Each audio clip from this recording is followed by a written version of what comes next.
Welcome, dear subscribers and curious listeners of my channel. The rivalry between Harry Potter and Draco Malfoy is one of the most striking conflicts in the saga.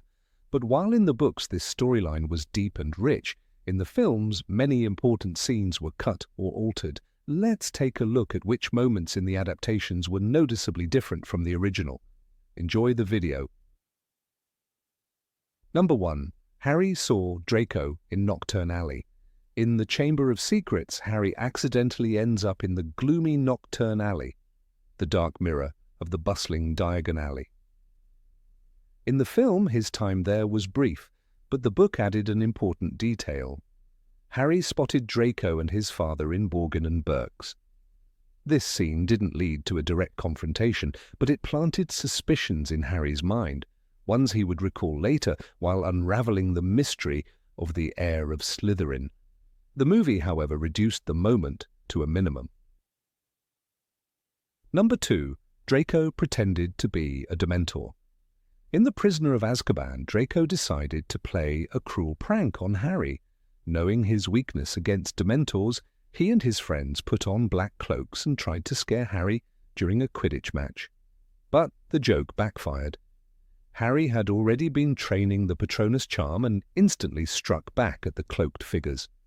Result: Malfoy made a fool of himself, his plan failed, and he even cost his house 50 points. Number 3. The Quidditch World Cup. The films hardly showed the full scale of this event.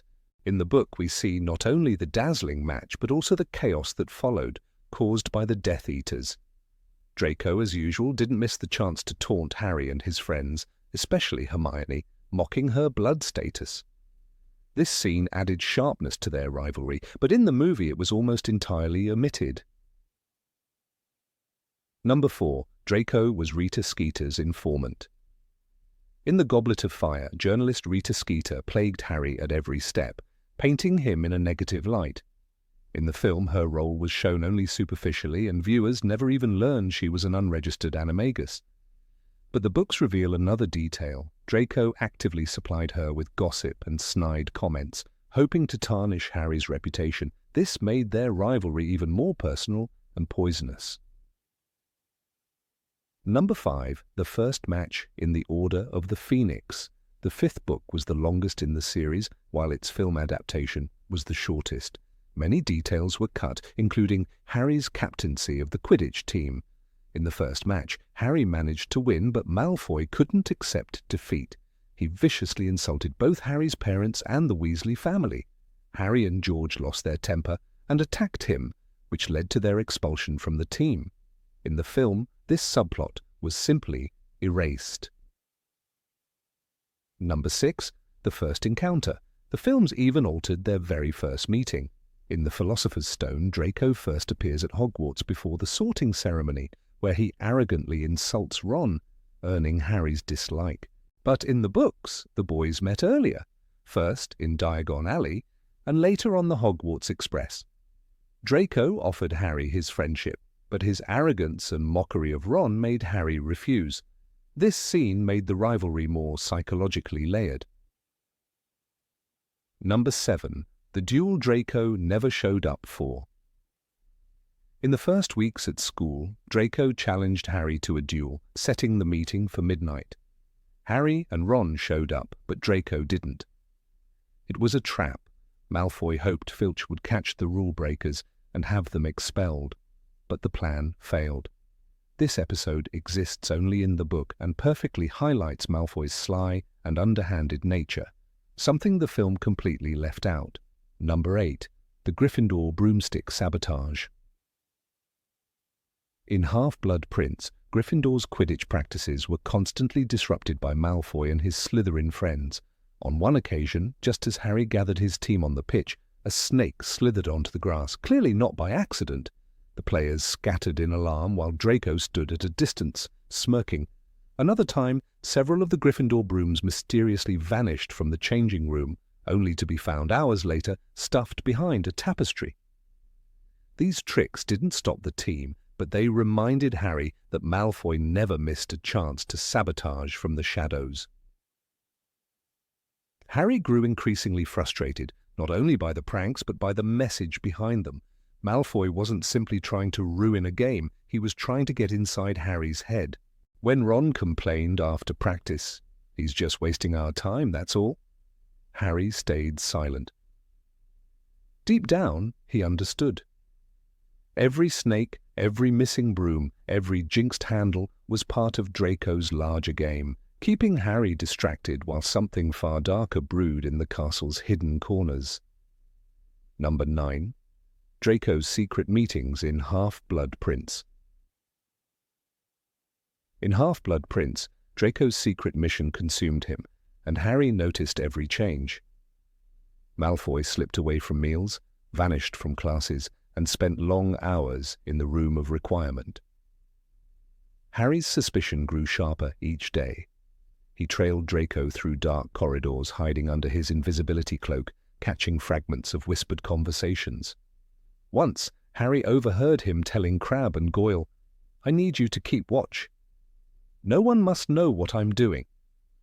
The words only deepened Harry's fear that Draco was working for Voldemort. The tension built because no one believed him. When Harry tried to warn Dumbledore or McGonagall, they dismissed it as rivalry. Ron rolled his eyes, Hermione frowned, but Harry could not shake the image of Malfoy's pale face and hollow eyes. The boy who once thrived on insults and swagger now looked trapped, yet his secrecy made him more dangerous. Harry often found himself thinking, what if Malfoy's plotting ends with someone dead? The films only hinted at this with a few shots of Draco staring into mirrors or brooding in corridors, but in the book, every sighting, every overheard word added weight to the mystery. Harry's growing obsession with Malfoy became one of the driving threads of the story. Their rivalry evolved into something darker, not just schoolyard taunts, but a silent battle of suspicion, fear, and looming violence. It wasn't a duel in the open, but a war fought in shadows, where the stakes were higher than ever. Number 10. The train confrontation in Half-Blood Prince. On the train to Hogwarts in Half-Blood Prince, Harry hid under his invisibility cloak, determined to learn what Draco was plotting. He slipped into Malfoy's compartment and listened as Draco boasted about serving Voldemort. But Draco was sharper than Harry expected. He sensed the presence and struck without hesitation. "Petrificus totalis!" Malfoy shouted, and Harry's body locked, his wand slipping uselessly from his hand. Draco didn't stop there. He sneered down at his helpless rival and delivered a cruel blow. He stomped on Harry's face, breaking his nose, and mocked him before dragging his limp body into the baggage rack. "Enjoy your ride back to London," he whispered. The act was calculated, cold, and far more brutal than anything readers had seen before. Harry, the hero who had faced Dementors and Death Eaters, lay abandoned and humiliated in the dark of the train. It was Luna Lovegood who saved him. She found Harry lying there, blood on his face, his body frozen, and calmly used a spell to free him. Her gentle voice contrasted painfully with Draco's cruelty. "You're all right, Harry, I'll fix your nose," she said, casting a pisky. The films erased this entire scene, yet in the book it was vital. It showed that Malfoy was no longer just a schoolyard rival. He was dangerous, desperate, and willing to hurt Harry in ways that felt far more real than childish taunts. Number 11. The Astronomy Tower conflict. On the Astronomy Tower, the tension was unlike anything Harry had faced before. Hidden under Dumbledore's spell of paralysis, he could only watch as Draco Malfoy entered, his wand shaking in his hand. For years their rivalry had been built on insults, duels, and schoolyard taunts, but now Harry saw something different. Draco wasn't sneering, he was terrified. The weight of Voldemort's command pressed down on him, and for the first time the boy, who had always acted superior, looked fragile. Draco's words revealed the battle raging inside him. "I've got to do it! He'll kill me! He'll kill my family!" His voice cracked, and his wand hand trembled. This was no longer the arrogant rival Harry had chased on the Quidditch pitch. It was a 16-year-old boy trapped between fear and expectation, staring at a task he couldn't complete. Dumbledore, calm even in this moment, urged him to lower his wand, offering protection for Draco and his mother. The choice was there, and Draco faltered. Harry's heart pounded. He longed to move, to intervene, to shout, but he was frozen. What struck him most was the realization that Draco didn't want this. He wasn't a murderer. The boy who had mocked Hermione, cursed Neville, and schemed against Harry was now standing on the edge of something far darker than schoolyard cruelty. In that tower, Harry understood that Draco's path had been forced on him. Their rivalry had become a window into something larger, the destruction of childhood under Voldemort's shadow. The film reduced this to a simple confrontation, but the book gave it depth. There was no duel between Harry and Draco here, no clear victor or loser. Instead, it was a moment of human weakness, where Draco Malfoy stood trembling, unable to cross the line into murder. It was not Harry's victory, but it was not Draco's either. It was the point where their rivalry stopped being childish and became a reflection of the war that consumed them all. Number 12. The final encounters in Deathly Hallows. During the Battle of Hogwarts, the rivalry between Harry and Draco reached its most unexpected turn. In the chaos of the fight, Harry, Ron, and Hermione entered the Room of Requirement to destroy one of Voldemort's Horcruxes. But they were not alone. Draco appeared with Crabbe and Goyle, determined to capture Harry for Voldemort. The standoff turned deadly when Crabbe, acting recklessly, conjured fiendfire, an uncontrollable cursed fire that began to consume the room itself. The scene was brutal. The fire transformed into monstrous shapes, devouring everything in its path. Crabbe was lost to his own magic, unable to control it. Harry, flying on a broomstick through the inferno, saw Draco and Goyle struggling to survive. Despite years of rivalry, Harry didn't hesitate. He dove into the flames, pulling Draco onto the broom and shouting to Ron and Hermione to help.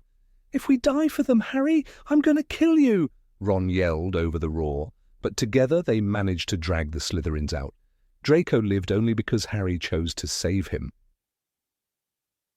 Later, amid the ruins of the castle, Harry saw Draco again. He was pale, shaken, clinging to his parents in the crowd. When Voldemort called for supporters to step forward, Narcissa and Lucius drew Draco to their side, pulling him back into the safety of the Death Eaters. Harry caught Draco's eyes for a brief second. There was no sneer, no insult, only a silent acknowledgement of the life that had been spared. It was a look that said more than any duel could. The films reduced Draco's role in the battle to a shadow, but the books gave it weight. Harry and Draco did not end as friends, nor as victors over one another. Their rivalry closed in a strange moment of grace. Harry saving his enemy, Draco living with the knowledge that he owed his life to the boy he once hated. It wasn't triumph or defeat. It was survival, and an uneasy truce born from the ashes of war. Number 13. The meeting at St. Mungo's Hospital. At St. Mungo's Hospital for Magical Maladies, Harry did not expect to see the Malfoys. He had come with Ron and Hermione to visit Mr. Weasley, still pale and recovering after the attack by Nagini. The halls were filled with worried families, the smell of potions hanging in the air. And then, turning a corner, Harry nearly collided with Lucius, Narcissa, and Draco Malfoy. It was a collision of two worlds, both staring at each other with unspoken loathing. Draco was the first to speak, his voice cutting like glass. "Didn't think they let just anyone wander around here," he muttered, his pale eyes landing on Hermione with a sneer. Harry felt his pulse quicken. This wasn't the safety of Hogwarts walls anymore. Here, the danger was real, and so were the stakes. The Malfoys weren't schoolyard bullies in this place. They were a family tied to Voldemort, standing tall and proud in the midst of fear. Lucius Malfoy's cold gaze moved from Harry to Ron, and then to Hermione. "Such a pity," he said softly, his voice dripping with contempt. that some people are allowed in places reserved for respectable families. Narcissa gave a tight, disdainful smile, her arm protectively brushing Draco's sleeve. Harry wanted to lash out, to say something that would pierce their arrogance. But he also knew this wasn't just about childish insults anymore. This was a clash between those who fought for survival and those who helped spread terror. The moment ended when a healer appeared, ushering the Malfoys away. But the damage lingered. As Harry watched their cloaks vanish around the corner, he realized the encounter was different from their school fights. Draco's smirk that day wasn't just about house rivalry. It carried the weight of his family's allegiance to Voldemort. And for Harry, that glimpse at St. Mungo's was a chilling reminder. The war was no longer far away. It was waiting for them in every corridor. Number 14, the post-exam clash after OWL. After the OWL exams in Order of the Phoenix, Harry, Ron, and Hermione were exhausted and relieved, hoping for a brief moment of peace. But peace never lasted long when Draco Malfoy was around. In the corridor, Malfoy appeared with Crabbe and Goyle, his smirk already in place. He immediately began throwing insults, aiming not only at Harry, but at those closest to him. Hermione, as always, became an easy target, and Malfoy sneered about her bloodline. Neville, still shaky from the exams, received his share of mockery too. The tension in the hallway grew thick, and wands were almost raised. What made this moment powerful was how it showed the steady escalation of their rivalry. By this point, Malfoy wasn't content with casual insults. He wanted to humiliate. "You'll never be anything but a filthy little mudblood," he spat toward Hermione, echoing the venomous language of his family. Neville, usually the quiet one, flushed red with anger and tried to step forward. Harry felt his chest tighten. This wasn't just about him anymore. Malfoy was dragging his friends into the battlefield. The situation spiraled quickly. Ron muttered under his breath, "Say one more word, Malfoy, and I'll hex you where you stand." Harry's hand went instinctively to his wand. For a few seconds, the corridor felt like it would erupt into chaos. Crabbe and Goyle moved forward, ready to defend their leader, while Malfoy's grin only widened. It was a standoff that could have turned violent in a heartbeat. The exams had ended, but the battle between Gryffindor and Slytherin was just beginning. The tension only broke when a teacher intervened. Professor Flitwick, sensing trouble, appeared just in time. His stern voice cut through the air, demanding to know what was happening. The students quickly lowered their wands, but the damage was done. Harry walked away, his fists clenched, knowing that Malfoy would never stop until someone forced him to. In the films, this entire scene was erased. Yet in the book, it was a vital reminder. Every year the hostility grew sharper, the insults cut deeper, and the line between words and curses was becoming thinner. Number 15, the Slytherin Common Room Confrontation. Under the green glow of the Slytherin Common Room's lamps, shadows seemed longer, words sharper, and rivalries more dangerous than anywhere else in the castle. When Harry Potter and Ron Weasley, disguised as Crabbe and Goyle with the help of Polyjuice Potion, followed Draco Malfoy into that space, they stepped into enemy territory. Hermione had stayed behind in the bathroom after her own potion mishap, and it was the two boys who carried the weight of a dangerous mission. In the film, this sequence played as a tense but almost playful infiltration. Yet in J.K. Rowling's novel, the stakes were far more severe. The common room was no place for Gryffindors, let alone Harry, even hidden behind a borrowed face. What the movie glossed over was the razor's edge of hostility that passed between Harry and Draco, a confrontation that nearly became their first true duel. The Slytherin common room itself set the tone. Rowling described it as a long, low underground chamber with rough stone walls, greenish lamps, and a ceiling hung with chains. The room felt submerged, fitting for a house associated with serpents. In such an atmosphere, words carried venom more easily than anywhere else. Malfoy lounged comfortably, enjoying the attention of his supposed friends, unaware that two of them were imposters. Harry, beneath Crabbe's heavy features, was forced to stand silently and listen. The book makes clear the difficulty of restraint. Every word Malfoy spoke felt like a deliberate provocation. He called Hermione a mudblood, so casually, as though it were the most natural insult in the world, Rowling wrote, giving weight to the slur that carried deep pain in the wizarding world. Harry's fists clenched, his wand hand twitched. The moment carried a heat absent in the film. What makes this scene remarkable is not just Malfoy's cruelty but Harry's reaction. Up to that point, their rivalry had been defined by schoolyard competitions, taunts, and Quidditch clashes. Malfoy's insult in the hospital wing earlier that year had already drawn Harry into his first physical fight with him, but here in the common room, the stakes rose higher. For the first time, Harry thought of using magic, not fists. The narration emphasizes how close he came.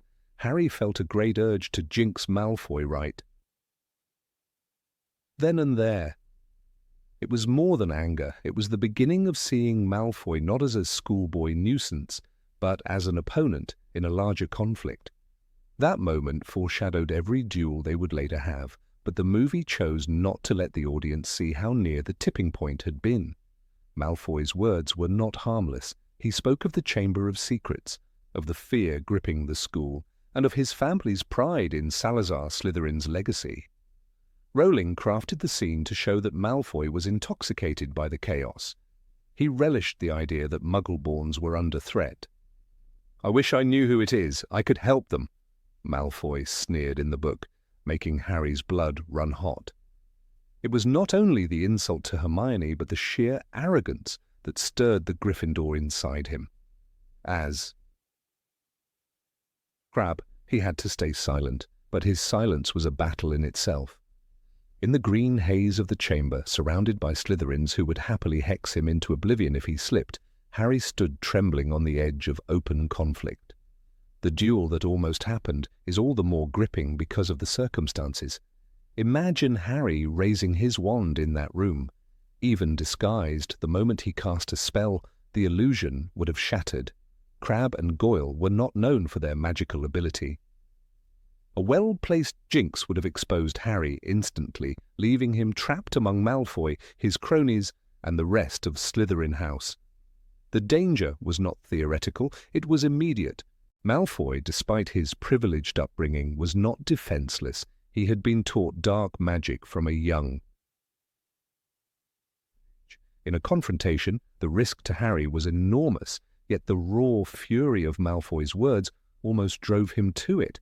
This brush with disaster deepened the reality of their enmity in a way the film's simplified version never conveyed.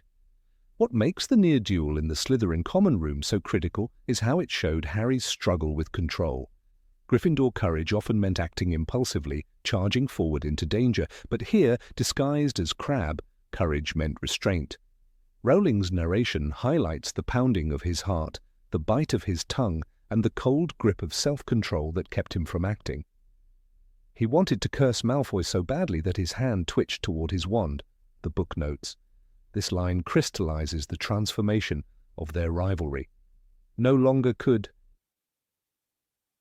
Harry simply roll his eyes or trade insults. Magic hovered between them now, threatening to erupt. It was a foreshadowing of the battles to come and a test Harry barely passed. The fact that this moment was left out of the film is telling.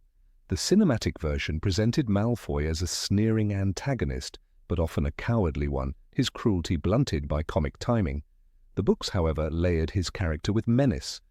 The common room scene showed a Draco who was not just mocking Harry or Hermione, but someone reveling in a darker ideology. He was, in that moment, a true son of Lucius Malfoy. The omission robbed viewers of seeing how close Harry came to recognizing Malfoy as more than a rival, a recognition that would only come much later in the films. The duel that never happened. It revealed the depth of hatred already growing between them. Number 16. Draco in Umbridge's Inquisitorial squad. Harry Potter and Draco Malfoy were never simply rivals in the Quidditch field or in the classroom. Their conflict reached its sharpest point in the fifth book, Harry Potter, and the Order of the Phoenix when Dolores Umbridge arrived at Hogwarts. The Ministry's interference in the school gave Malfoy something he had always craved: official authority over his peers. This detail was not just a background note in the novel, it was the foundation for how the story showed the dangerous consequences of giving power to those who abused it. The films, however, glossed over this crucial element. In the book, Malfoy joined the Inquisitorial squad with enthusiasm, and this squad became one of the most terrifying tools in Umbridge's hands, especially for Harry. By skipping the depth of Malfoy's involvement, the films lost one of the darker aspects of his rivalry with Harry. When Umbridge took over discipline at Hogwarts, she introduced the Inquisitorial squad, a group of hand-picked students granted the power to deduct house points and report on others. The book describes how the Inquisitorial squad was a group of students, hand-picked by Professor Umbridge, who had the power to give out punishments and take points from other students. Among them were Draco Malfoy, Pansy Parkinson, Vincent Crabbe, Gregory Goyle, and a handful of Slytherins who already thrived on intimidation. For Draco, this was the perfect chance to exercise control. He had been looking for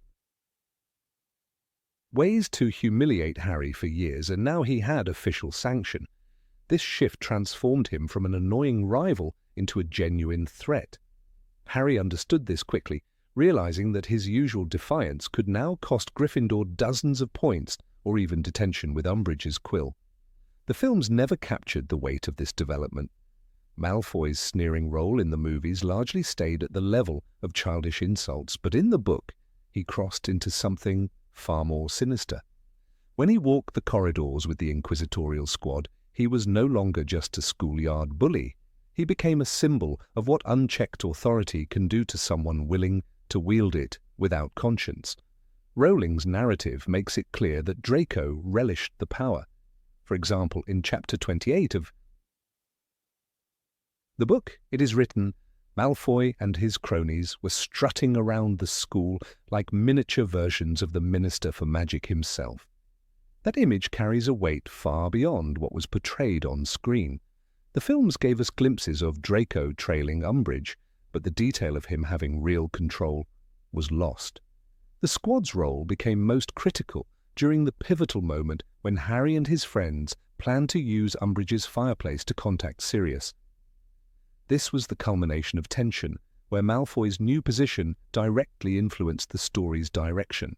In the book, Draco and the squad caught Harry, Hermione, Ron, Ginny, Neville, and Luna as they tried to sneak into Umbridge's office. Rowling describes the ambush with cruel precision before they knew what had happened. Malfoy's voice rang out, triumphant, "Got you!" And within seconds, Harry and his friends were seized by the Inquisitorial squad. This moment is not just about capture, it is about Malfoy finally achieving what he had longed for, defeating Harry by using the system rather than his fists or insults. The film skipped over this scene almost entirely, choosing instead to focus only on Umbridge herself, but the absence of Malfoy's triumph erased a crucial turn in their rivalry.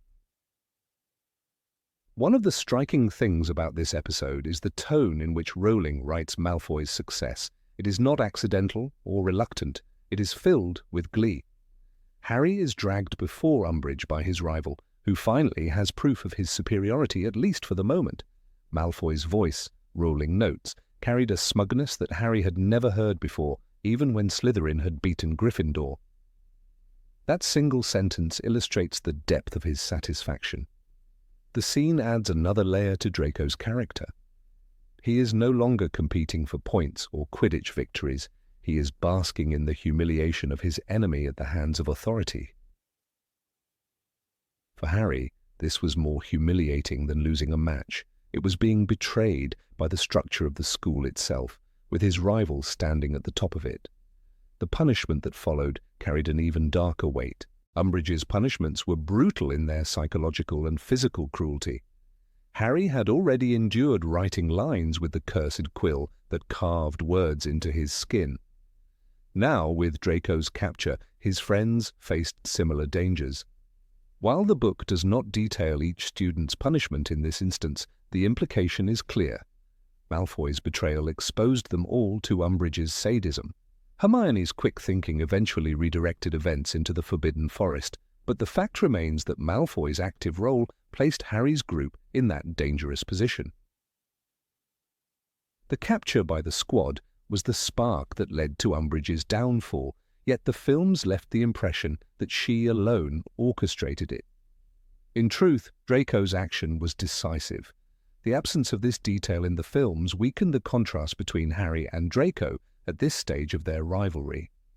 In the novels, the contrast is sharp. Harry was willing to break rules, form Dumbledore's army, and fight for others, while Draco chose to enforce rules selectively to serve himself and those in power. This moral divide becomes especially visible in the Inquisitorial squad episode. By removing it, the films made Draco's later arc, his struggles in Half-Blood Prince, less nuanced. Without seeing him revel in cruelty when granted authority, his later reluctance to serve Voldemort does not carry the same dramatic tension. The books remind us that Draco could be dangerous when given the chance, which makes his eventual breakdown under Voldemort's orders even more complex. Number 17, The Bathroom Duel and Sectum Sempra. Of all the clashes between Harry Potter and Draco Malfoy, the duel in the boys' bathroom during their 6th year remains one of the darkest.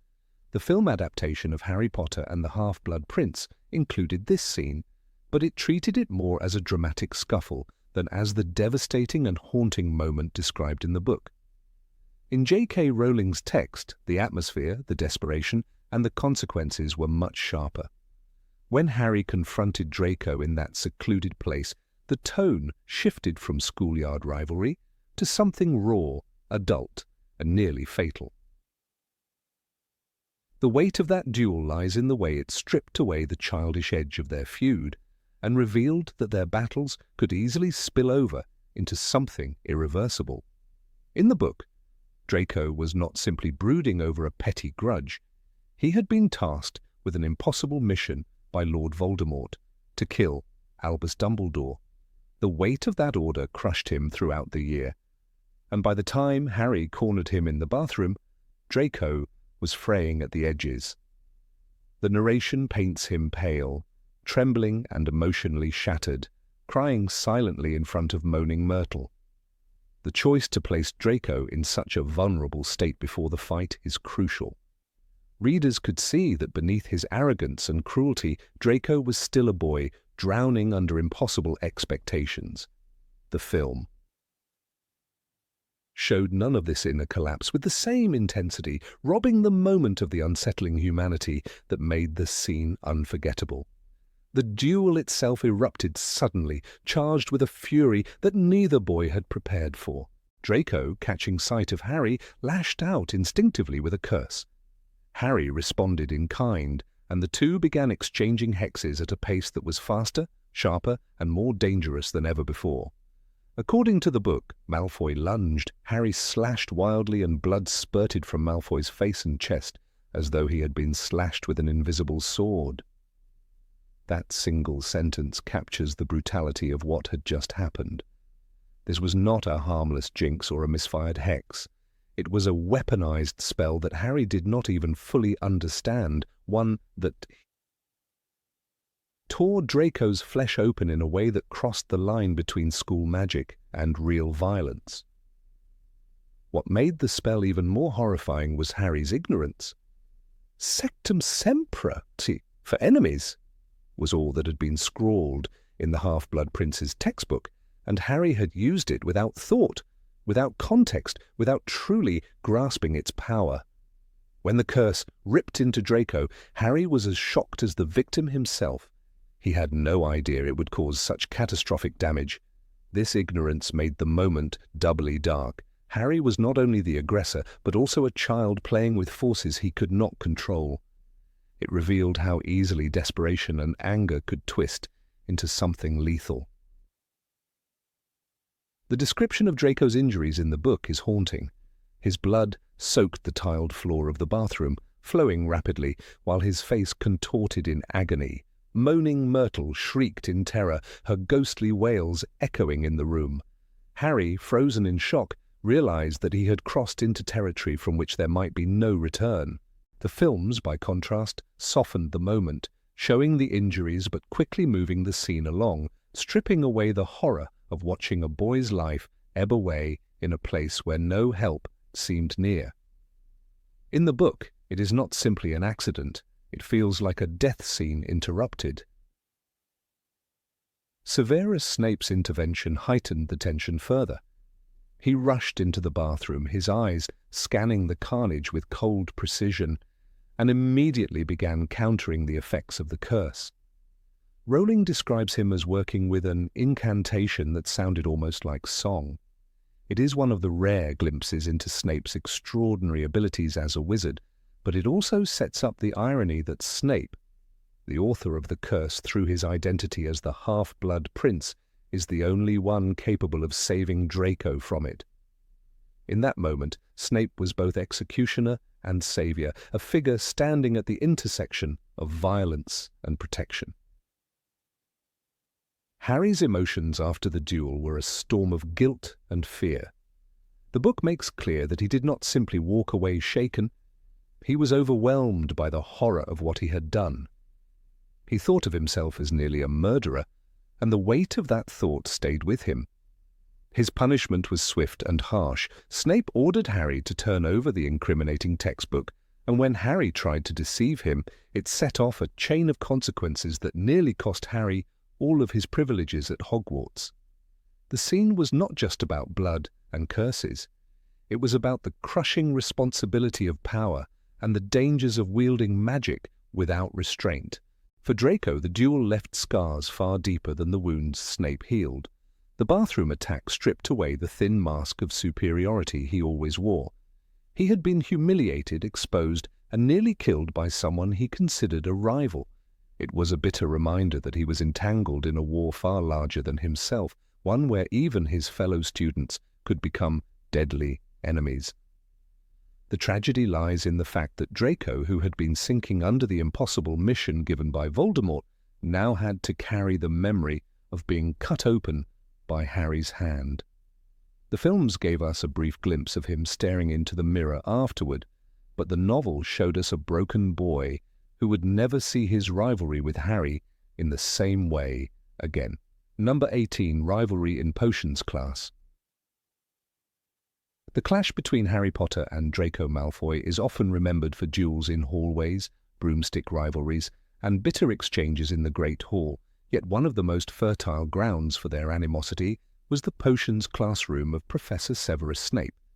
In the films, this detail is largely reduced to background tension, but in the books it was here, amid the fumes of boiling cauldrons and the sharp scent of chopped roots, that Malfoy found endless opportunities to needle Harry, provoke his temper, and draw Snape's favor. The classroom was more than a place of study. It was a stage where Malfoy performed cruelty under the protective shadow of a biased teacher, and it turned the simple act of brewing a potion into a daily battle of wits and pride. For Harry, who already struggled under Snape's cold gaze, the constant interference of Draco made the subject not just difficult, but humiliating. From the very first year, the imbalance of power in these lessons was clear. Harry, still unfamiliar with the wizarding world, had no knowledge of bezoars or monkshood, while Malfoy, raised in a pure-blood family steeped in magical tradition, had been primed to know more. Snape's first lesson in Harry Potter and the Philosopher's Stone revealed this division cruelly when he ignored Hermione's raised hand and instead targeted Harry with impossible questions. Malfoy relished this moment, grinning at Harry's discomfort. Rowling's description notes, Malfoy's hand shot into the air before Harry had even finished the question, a small but telling gesture that showed how eager he was to prove his superiority. In this environment, Malfoy thrived, not because of pure skill, but because Snape's favoritism rewarded his arrogance. The potions classroom was designed almost like a theatre for rivalry. The long, shared tables forced students to sit in pairs or trios, side by side with bubbling cauldrons that left no room for mistakes. Malfoy often paired himself with Crabbe and Goyle, not for their intellect, but for their physical presence, a reminder to others that he had bodyguards. Harry, usually partnered with Ron, found himself distracted not only by the complexity of the instructions, but by the mocking laughter that followed every misstep. When Snape deducted points from Gryffindor, often without cause, Malfoy was always quick to add fuel by smirking or whispering insults that stung sharper than the fumes of a ruined potion. Perhaps the most striking example of Malfoy's tactics came in Harry Potter and the Chamber of Secrets. As Harry tried to focus on his shrinking solution, Malfoy used every chance to derail him. Rowling describes how Malfoy whispered loud enough for everyone to hear, "Famous Harry Potter can't even chop daisy roots properly." It was a petty jab, yet under Snape's eye such insults carried weight. If Harry reacted, Snape punished him. If Harry ignored it, Malfoy gained the satisfaction of being untouchable. This was the essence of their potions rivalry, Malfoy's ability to strike without consequence, using Snape's bias as both shield and sword. Snape's presence was crucial in amplifying this hostility. The professor's favoritism toward Slytherins and hostility toward Gryffindors made his classroom a hostile landscape for Harry. When Malfoy deliberately knocked over ingredients or whispered about Harry's lack of parents, Snape never intervened. In fact, he often seemed to relish the discomfort it caused. "That will be 5 points from Gryffindor for Potter's incompetence," Snape would declare, even when the mishap was not Harry's fault. Malfoy's smirk in those moments was not just about the points lost. It was about watching Harry's growing frustration while knowing the game was rigged.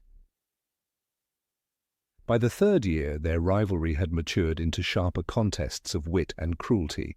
In Harry Potter and the Prisoner of Azkaban, Malfoy arrived with fresh ammunition after the incident with Buckbeak.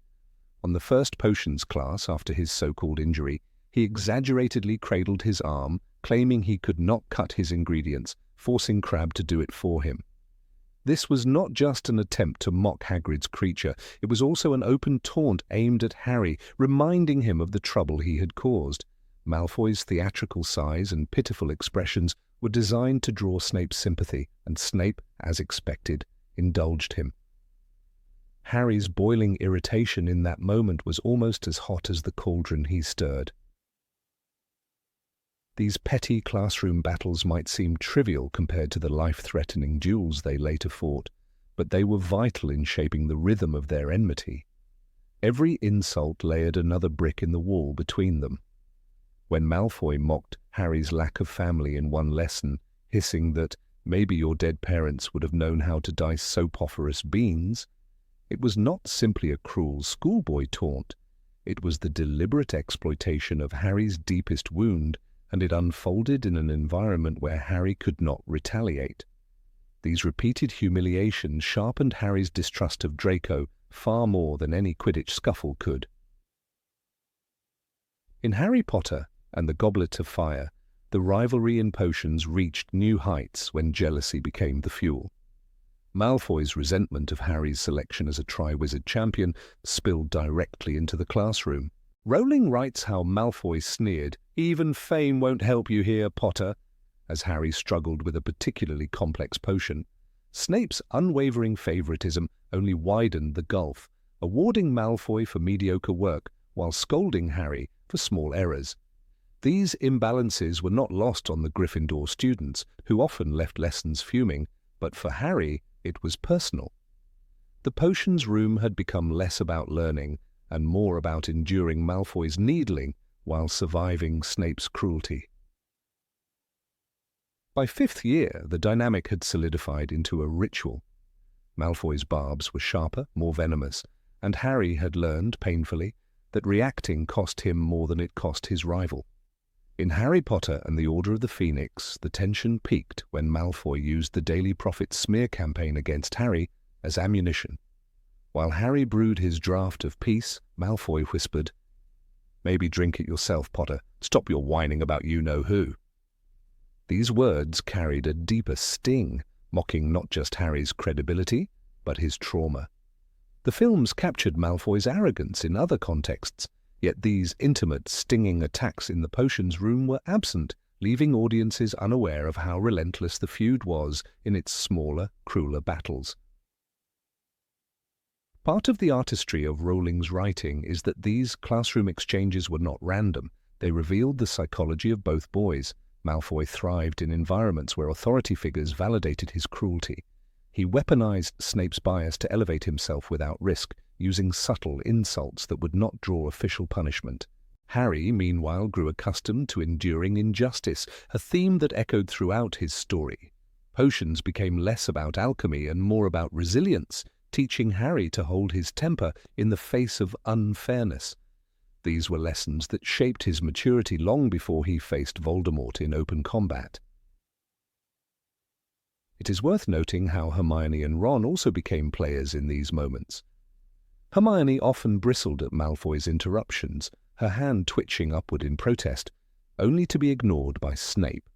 Ron, hot-tempered as always, frequently muttered threats under his breath, which Malfoy gleefully twisted into accusations.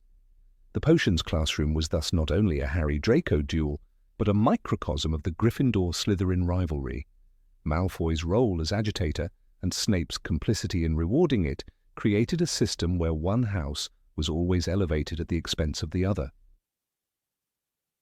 If the films had chosen to highlight these lessons, viewers would have seen a different shade of Malfoy's character. On screen, his cruelty often appeared in grand gestures, mocking Neville, boasting in the corridors, or insulting Hagrid. In the books, however, his strategy was more insidious, especially in potions. The little humiliations, the well-aimed whispers, the smirks at Snape's punishments, these were the weapons that wore Harry down day by day. They showed Malfoy not only as a bully but as a strategist who understood the value of repeated, minor attacks over one dramatic confrontation.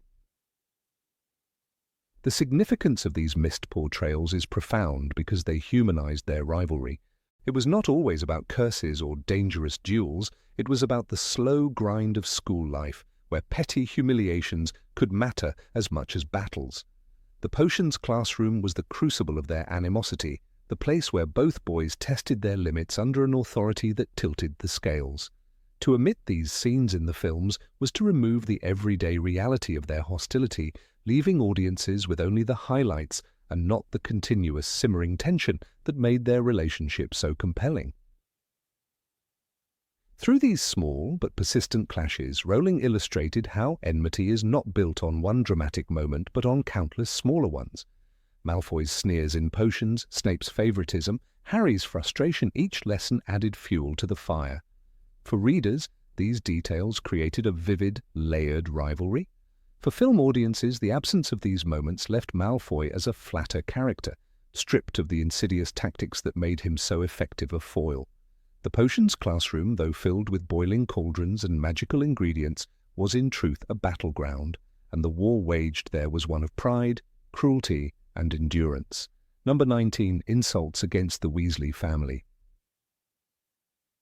Draco Malfoy's rivalry with Harry Potter in the films is often shown through wand duels, flying contests, or cold glares across the Great Hall.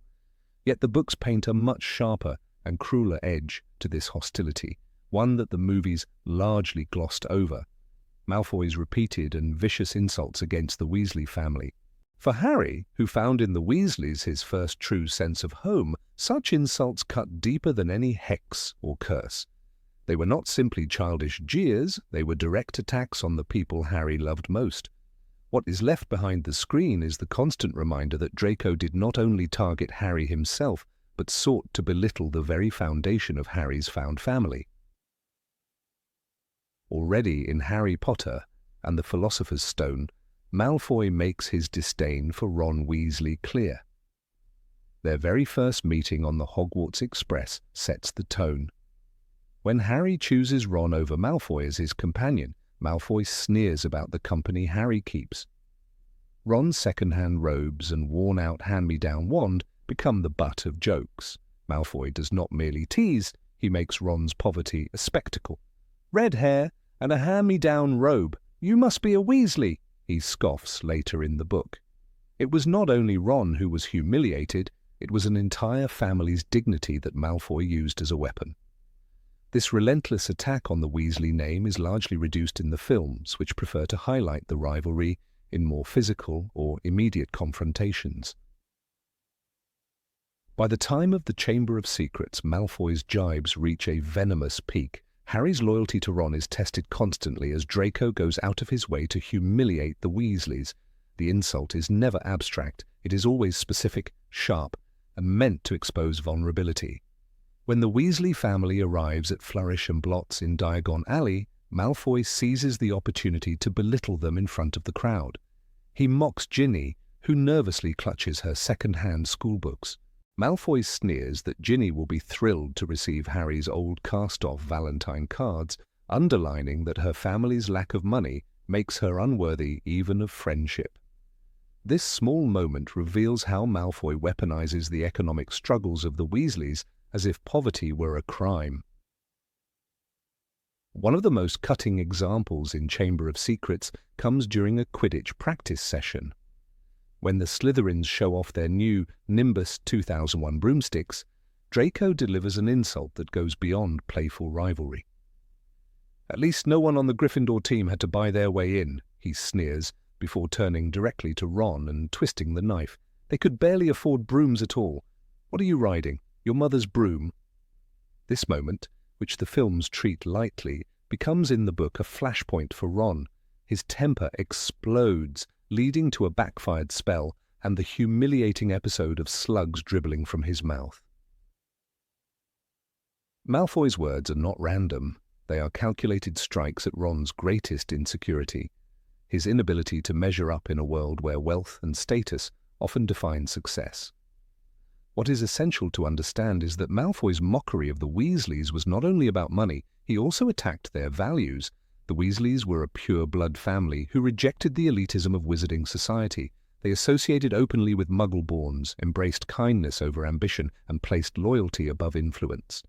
For Malfoy, this was unforgivable. He derisively calls Arthur Weasley a disgrace to the name of wizard, and later sneers that the Weasleys have too many children to feed. In one breath, Malfoy manages to mock both poverty and principle. Harry, watching these attacks, is not merely defending a friend. He is defending the people who gave him a place at their dinner table, a sweater at Christmas, and a sense of belonging. The films occasionally hint at this dimension, but they never fully explore it. Take the dueling club scene in Chamber of Secrets. In the book, the tension between Harry and Draco is intensified by their words before wands are drawn. Draco cannot resist taunting Harry about his friends, once again bringing the Weasleys into the confrontation. It is not just about Harry's scar or fame, it is about the family Harry chose to stand beside. The sting of Malfoy's remarks is a silent thread that makes Harry's duel with him not just a test of magical skill, but a defense of the Weasley honor. By downplaying these insults, the films inadvertently soften the personal stakes of their rivalry. Ginny Weasley, too, is often a target in the books in ways the films almost completely omit. In Chamber of Secrets, Malfoy sneers at her crush on Harry, treating her as pathetic and beneath his notice. For a girl just entering Hogwarts, shy and already nervous, this kind of ridicule is devastating. When Draco tosses barbs about Ginny's second-hand possessions, the audience can feel her shrinking under his words. Harry notices this and burns with anger, for he understands that Ginny is innocent of the feud and yet still dragged into it because of her surname. Malfoy knows that to hurt Harry, he can humiliate those Harry cares about most. The movies never quite capture this cruelty, reducing Ginny's struggles mostly to her entanglement with Tom Riddle's diary. Malfoy's attacks on the Weasleys highlight one of J.K. Rowling's recurring themes, the corrosive power of class prejudice. The pure blood obsession is not only about lineage but also about wealth and appearances. Draco embodies the aristocratic disdain for those who live modestly but honorably. His fixation on the Weasleys' finances is more than childish teasing, it is the expression of an ideology that equates wealth with worth. Arthur Weasley, whose curiosity about muggles and simple life makes him the subject of ridicule at the Ministry, is a mirror to Harry's own rejection of fame and fortune. By mocking Arthur, Malfoy indirectly mocks Harry's values as well. What the films miss is that Draco's constant insults are a battle of worldviews played out through the personal. Harry's reaction to these insults in the books is visceral. He never shrugs them off, even if he tries not to show it. Each time Malfoy sneers about Ron's family, Harry feels protective anger rise within him. The Weasleys are not merely friends, they are the first people who treated him as one of their own. When Draco mocks Ron's threadbare robes, Harry is reminded of his own childhood spent in Dudley's cast-offs. When Draco taunts Ginny, Harry sees a reflection of his own vulnerability when he was younger. The insults wound because they attack the bonds Harry cherishes most. They turn a schoolyard rivalry into a deeply personal feud, one the films underplay by focusing more on physical confrontations.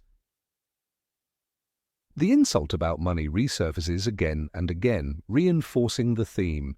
In Prisoner of Azkaban, when Ron receives his pet Scabbers' hand-me-down accessories, Draco takes the opportunity to sneer about how the Weasleys have rats for pets because they can't afford proper ones. Such words might appear trivial, but in the context of Ron's constant struggle to prove himself, they strike like daggers. They also feed Ron's insecurity that he will never live up to his brothers or stand out in his family. Malfoy's jeers deepen the fractures already present in Ron's sense of identity. The films largely skim past this, showing Ron as comedic relief rather than a boy constantly battling humiliation.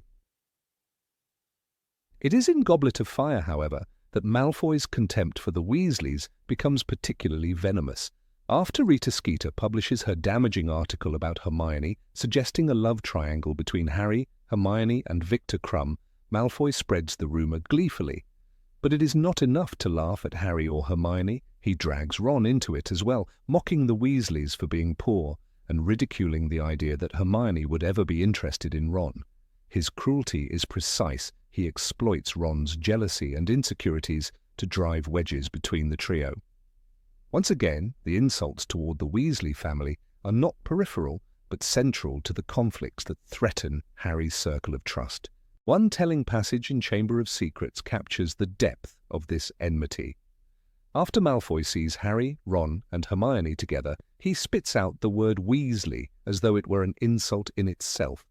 The name becomes shorthand for everything Draco despises: poverty, loyalty to Muggleborns, lack of ambition in the political sphere. To Harry, that name represents the exact opposite: warmth, acceptance, and unconditional love. Each time Draco uses Weasley as a weapon, Harry is reminded of the fragile joy he discovered in that family and the fear that it could be tainted by ridicule.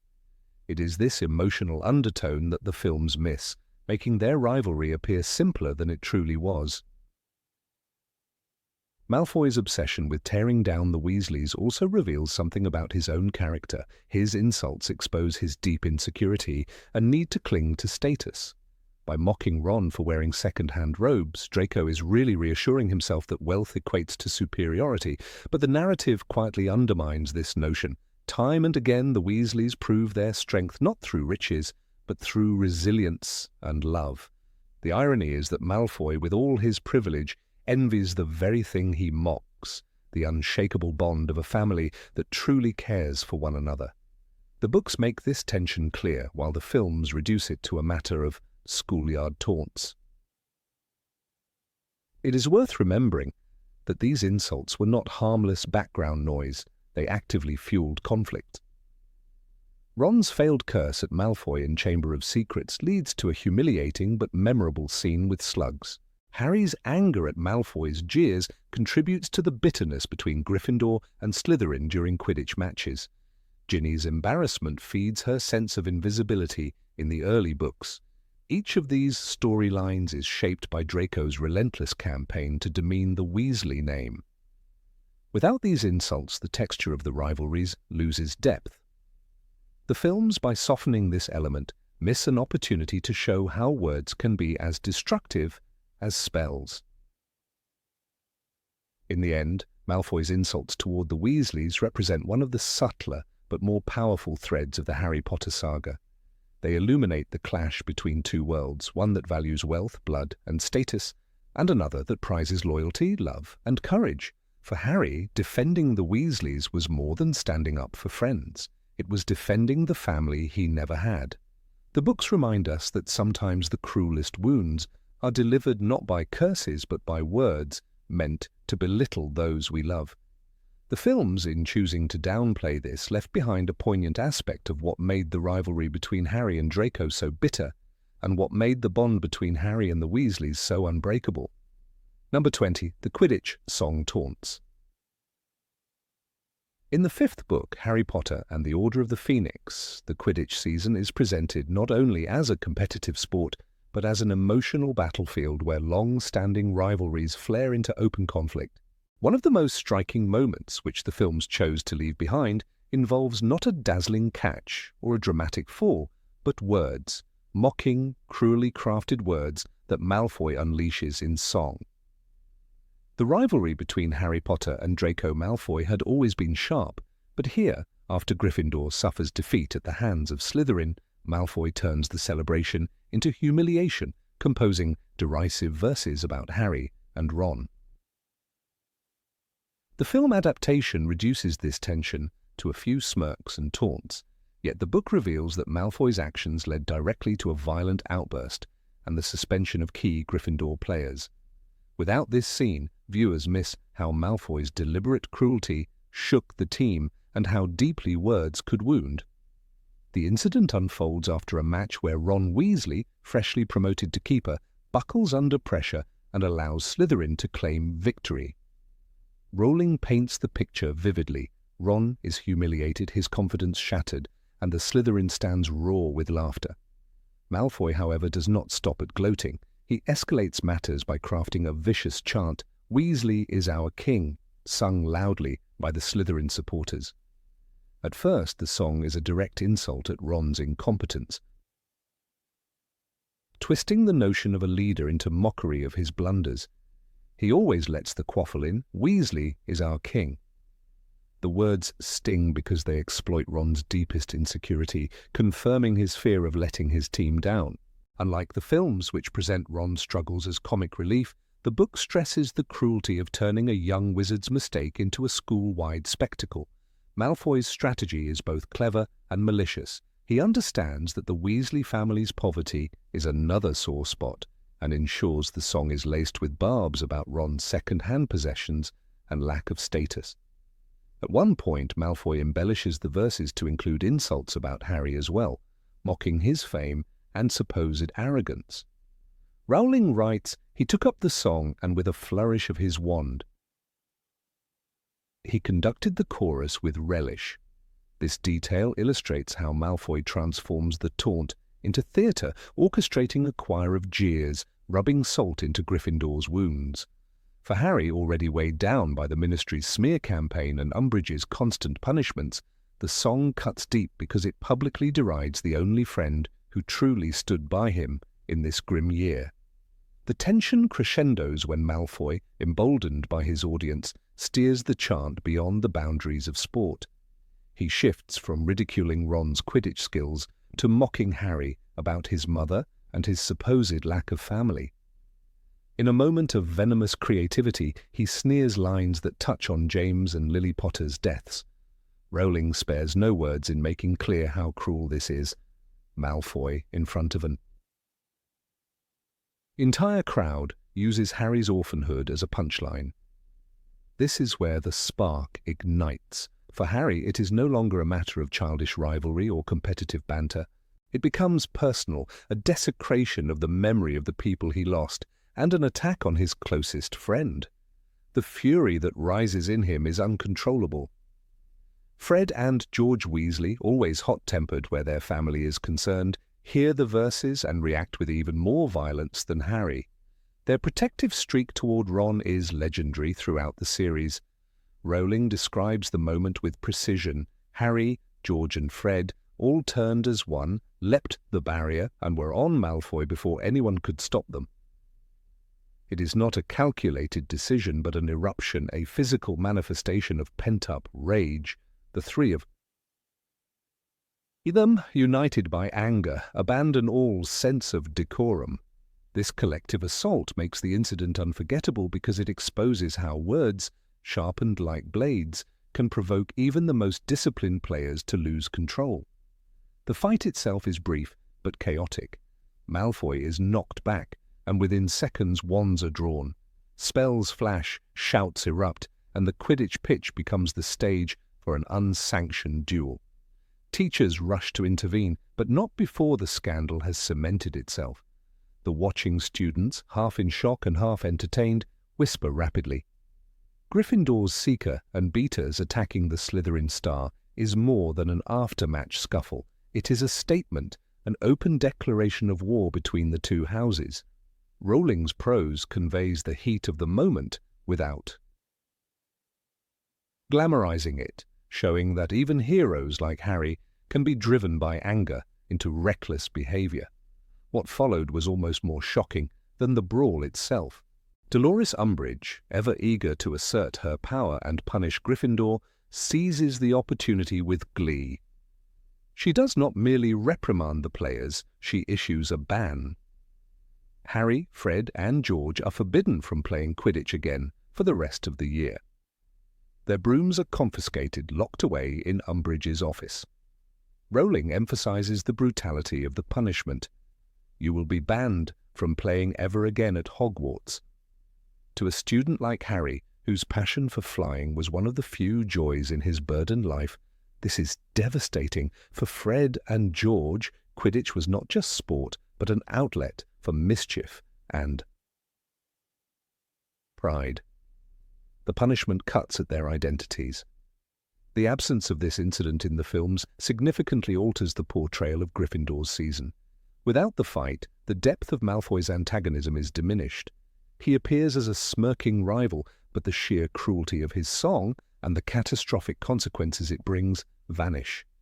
Viewers never see Harry lose control so publicly or witness how protective the twins are of their younger brother.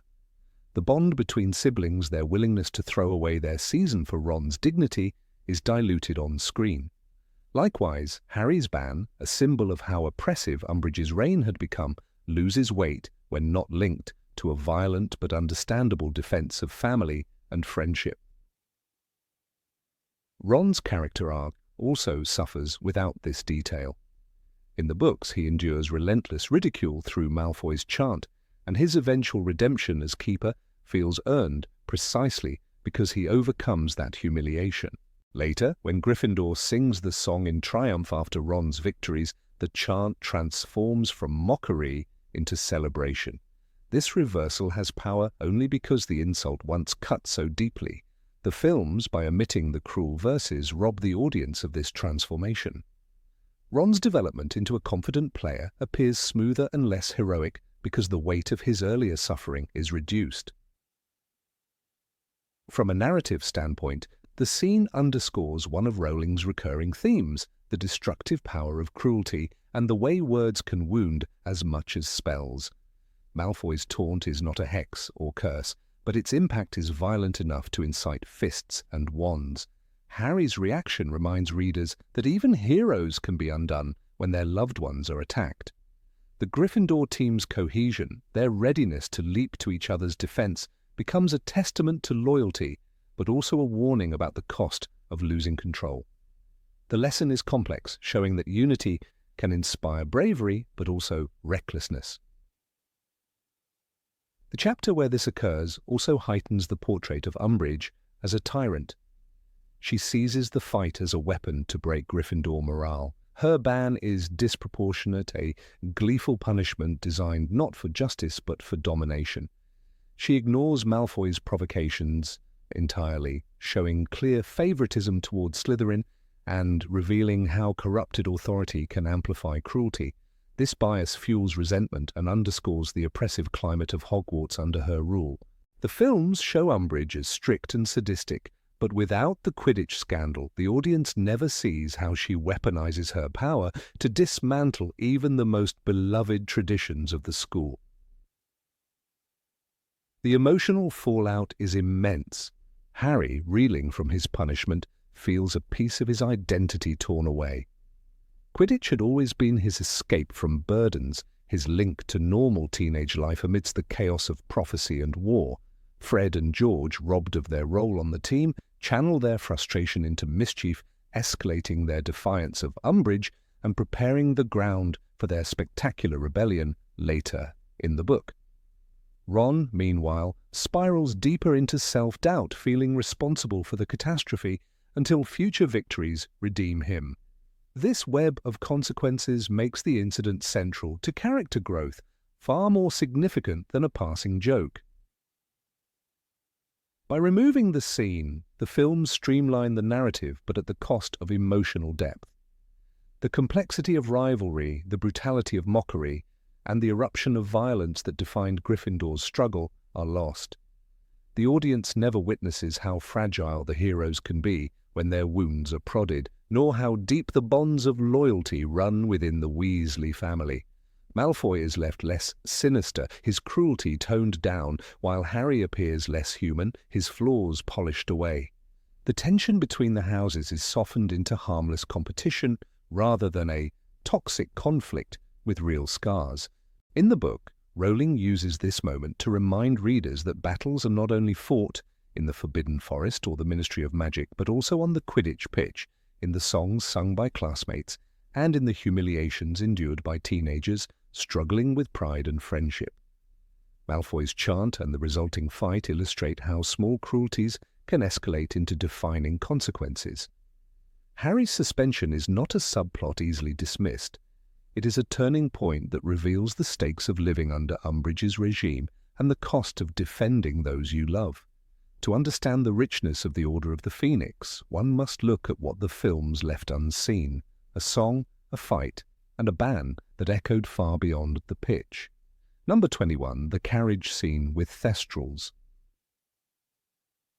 The carriage ride to Hogwarts in Harry Potter and the Order of the Phoenix carried a weight far greater than the films allowed us to see. For Harry, seeing the skeletal, winged Thestrals for the first time was not simply a matter of magical curiosity, but a deeply personal confrontation with loss. He could see them because he had witnessed Cedric Diggory's death in the graveyard at Little Hangleton. The book makes it clear that this moment left him isolated among his peers, for no one else seemed to understand why he was staring at invisible creatures pulling the carriages. Yet what the film adaptation did not show is how Draco Malfoy, quick to sense vulnerability, seized on Harry's discomfort to sharpen the blade of their rivalry. When Rowling describes the scene, there is a sense of eerie silence as Harry reaches out toward the creatures that no one else can see. Luna Lovegood eventually acknowledges them, explaining that she sees them too. But the missing layer from the movies is Draco's mocking presence. Malfoy, flanked as always by Crabbe and Goyle, uses Harry's strangeness as fuel for ridicule. The irony is thick. Harry is grappling with the raw reality of death, while Malfoy is too blinded by arrogance and immaturity to recognize the depth of the experience. In the book, Harry's private grief becomes public spectacle when Malfoy frames it as yet another quirk to laugh at. This absence in the films weakens the texture of their rivalry. In the books, Malfoy's cruelty is not grandiose but intimate. He does not always attack with spells or grand confrontations. Instead, he slips the knife in through small, cutting remarks that make Harry's suffering sting all the more. When Harry steps onto the carriage platform, still shaken by the sight of the Thestrals, Malfoy sneers about Potter losing his mind, muttering loud enough for others to hear.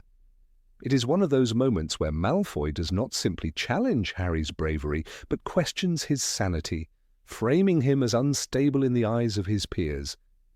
The films, in removing this, removed a key ingredient of the personal venom between them. The book itself gives us a vivid sense of Harry's unease.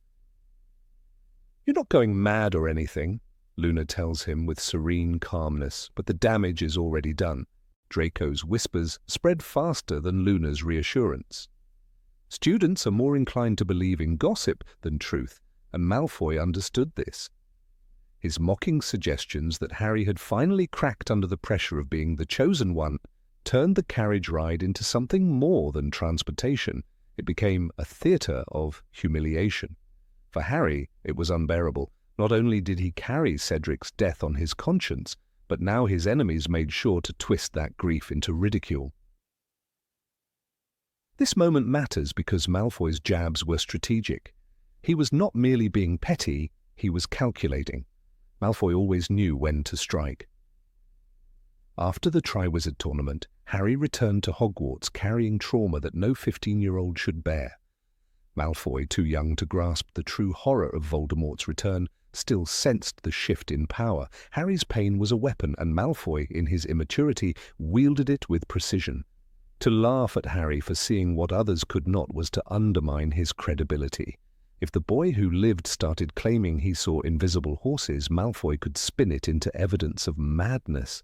The film stripped away this subtle cruelty, preferring instead to show Draco's hostility only in overt confrontations. The carriage scene in the book paints Malfoy not as a dramatic villain, but as a schoolyard tormentor who knows the exact moment to press his advantage. Imagine Harry, silent and shaken, climbing into the carriage, his eyes still fixed on the outline of leathery wings. Malfoy's smirk cuts through the fog of grief. "Potter's finally lost it," he would say, while Crabbe and Goyle's dull laughter echoed in the background.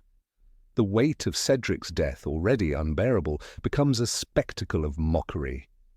In the world of teenagers, reputation matters, and Malfoy knew how to poison it with a single sneer. That scene in the book, though understated, carries an emotional punch that the films chose not to land. It is telling that Luna Lovegood is the one who offers solace, not Hermione or Ron. Luna, who herself sees the Thestrals, understands Harry's isolation. But her kindness contrasts all the more starkly with Malfoy's cruelty. In the book, this juxtaposition is sharp. One character finds beauty in what others fear, while the other exploits it for scorn. Without Malfoy's mocking voice, the films lost that tension. We see Harry encounter the mysterious creatures, but we do not see how that moment becomes fuel for the ongoing duel of words and reputations that defines his school life. Malfoy's absence in the scene is not just a cut for time, it is a cut that dulls the blade of their rivalry. Rowling often crafted Malfoy's antagonism in subtle gestures. He was not always hexing Harry in corridors or scheming in dark dungeons. More often, he thrived on undermining Harry's confidence in front of others. The Thestral scene is a perfect example. While Harry struggled with something invisible yet monumental, Malfoy dragged it into the public sphere of ridicule. This was the pattern of their relationship. Harry facing burdens of life and death, Malfoy reducing those burdens to jokes that eroded Harry's dignity. To leave such a moment out of the films is to miss the everyday cruelty of adolescence, which in Malfoy's case was sharpened by privilege and arrogance. Harry's inner world at that moment also deserves attention. In the book, he is not only bewildered by the sight of the Thestrals, but also terrified by what it means. Seeing them is proof that he has crossed a threshold, that death is no longer an abstract idea, but something he has truly known. Malfoy's mockery transforms this revelation into shame. What could have been a private reckoning with mortality becomes a performance for the jeering crowd. This is why Rowling's version of the carriage ride is so powerful. It is not about Thestrals alone, but about how grief, when exposed, can be turned into a weapon by those who refuse to understand. Quotes from the book highlight this cruelty. "You're not going mad or anything? I can see them too," Luna says gently. Yet behind her words lies the unspoken reality that others, like Malfoy, are ready to spin Harry's vision into madness. Malfoy's jeers are not written in exact lines of dialogue, but Rowling makes it clear that he and his gang never missed the opportunity. "Potter's cracked" was a favourite line of theirs, and at this moment it carried more sting than ever. For a boy who already feared that no one believed him about Voldemort's return, the accusation of madness was devastating. What the films offered instead was a sanitized rivalry. Malfoy appears mostly as a spoiled brat with occasional flashes of menace, but the true intimacy of his cruelty is lost. Audiences miss how he thrived on Harry's pain, how he magnified the small cracks in Harry's armor until they threatened to split him apart. The Thestral Carriage scene is emblematic of this. It was not about spells or duels, it was about words and perception. By mocking Harry's vision, Malfoy cast doubt on his credibility, a weapon far more dangerous than a wand in the political climate of the time. The moment also foreshadows later developments. Malfoy's cruelty in this scene reflects his inability to comprehend the gravity of the war about to consume him. He laughs at Harry's trauma, unaware that he himself will soon be marked by trauma of his own when Voldemort forces him into a mission at the heart of the Death Eaters.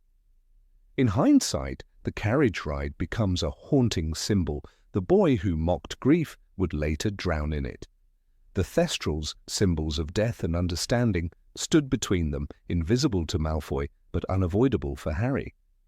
The film's omission robs this symbol of its richness. For readers, the sting of Malfoy's words is unforgettable. It is easy to recall the line where Luna comforts Harry, but harder to forget the imagined whispers of Malfoy telling others that Potter has finally lost his mind. That whispering, that corrosive cruelty, is the kind of detail that makes the rivalry real. It is not just Gryffindor versus Slytherin, not just good versus evil. It is the daily war of adolescence where words wound deeper than wands. Malfoy's absence from that scene in the films leaves a gap that readers of the books can never forget. By restoring that missing moment in our memory, we see the full texture of the rivalry. Harry, marked by death, standing silently beside a carriage that others see as empty. Malfoy, sneering at the sight, turning grief into comedy. Luna stepping in with quiet courage to assure Harry that he is not alone. The films gave us the image of Thestrals, but the books gave us their meaning. And within that meaning lies the truth. Harry's greatest rival was not simply a spoiled boy, but a mirror of cruelty that made his burdens heavier, his victories more meaningful, and his isolation sharper than ever. Number 22, Aftermath of the Battle of Hogwarts.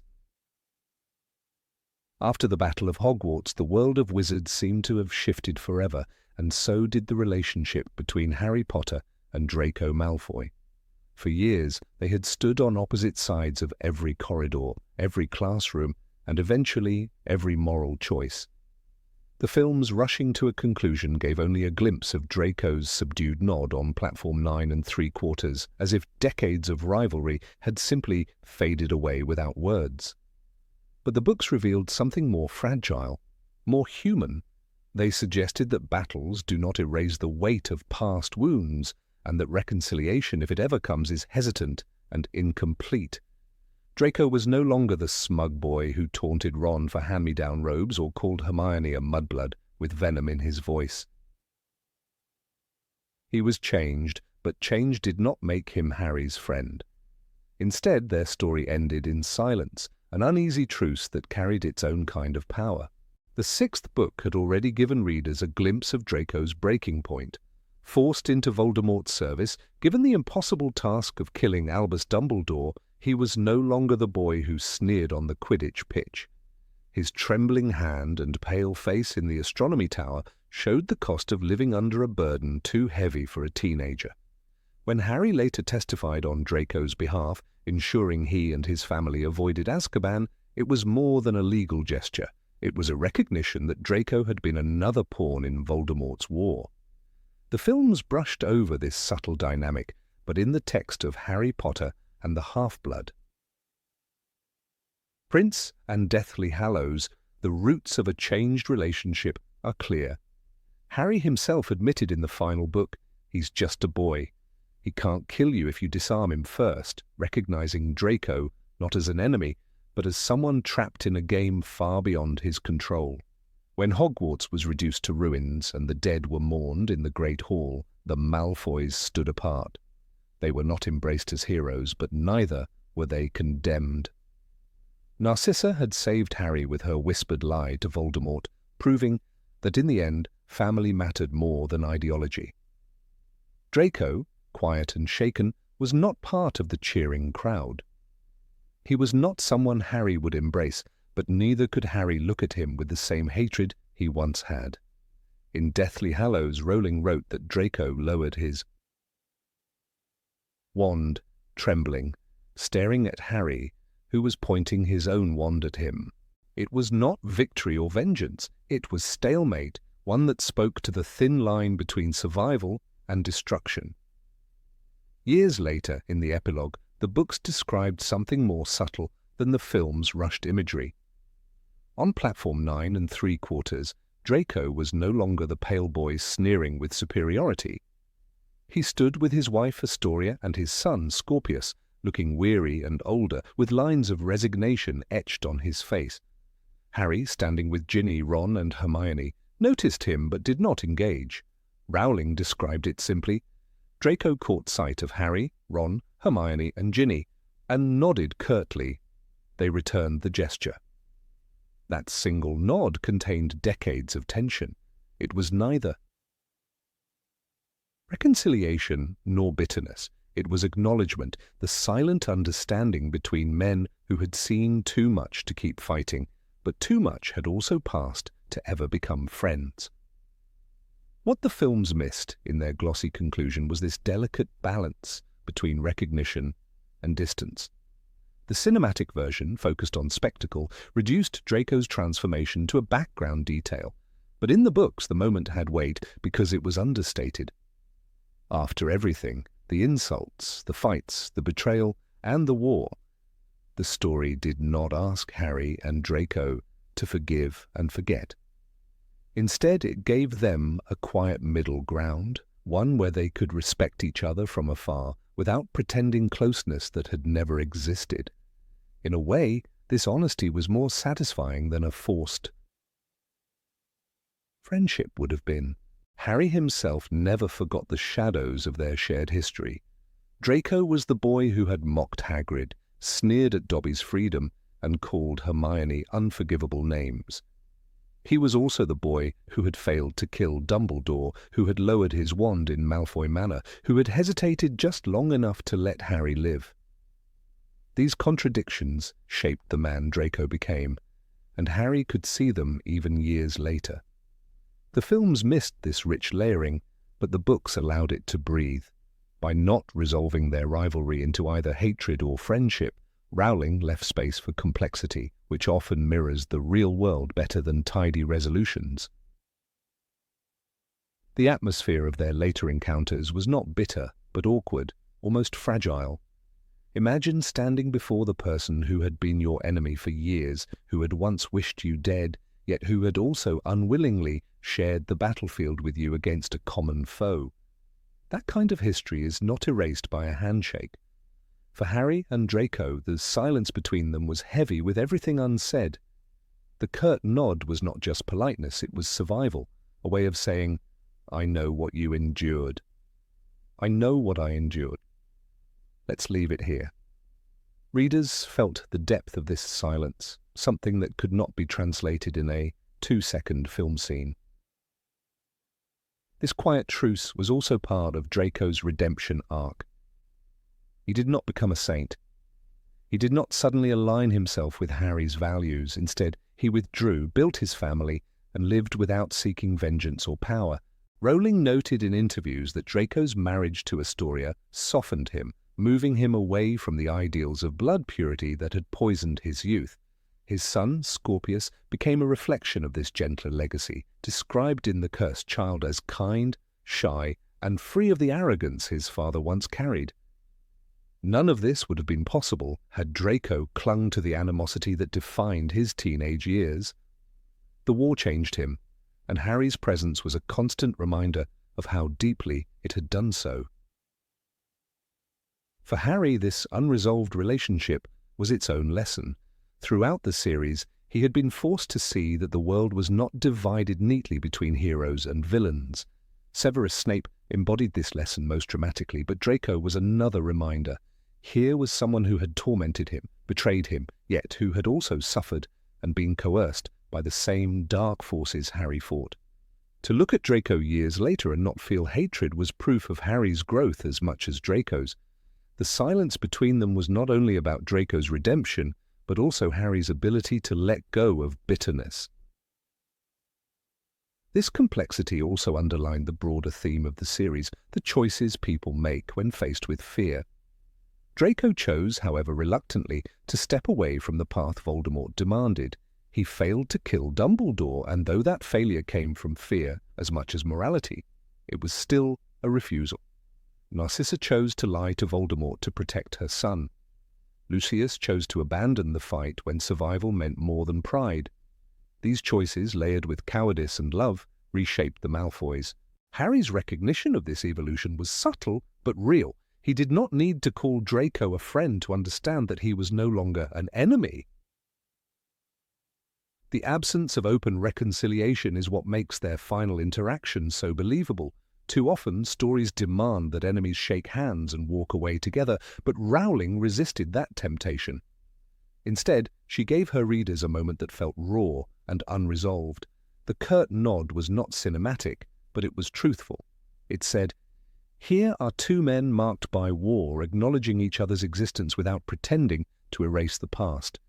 For fans who had watched their rivalry burn for 7 books, this ending was both unsatisfying and perfect. It left space for readers to imagine what lay between the silence, what Harry thought when he saw Draco, what Draco felt when he nodded.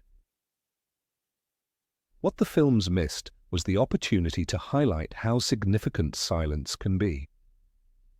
By brushing past this dynamic, they flattened one of the richest rivalries into a side note.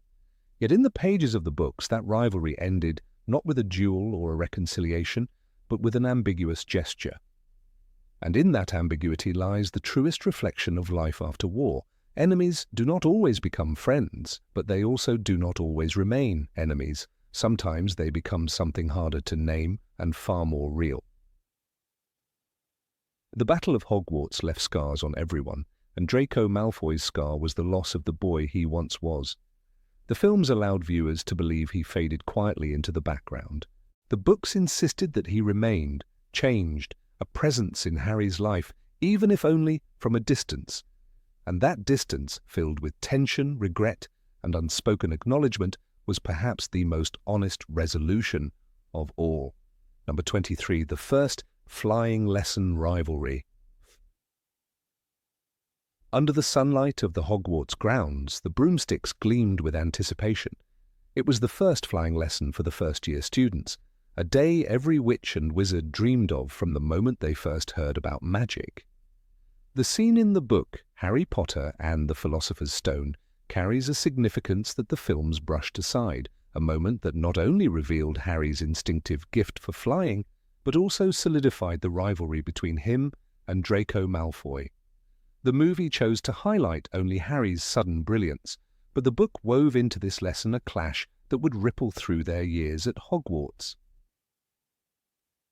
The stakes were not just about broomsticks, but about courage, loyalty, and the beginning of a dangerous contest between two boys destined to define each other's journeys.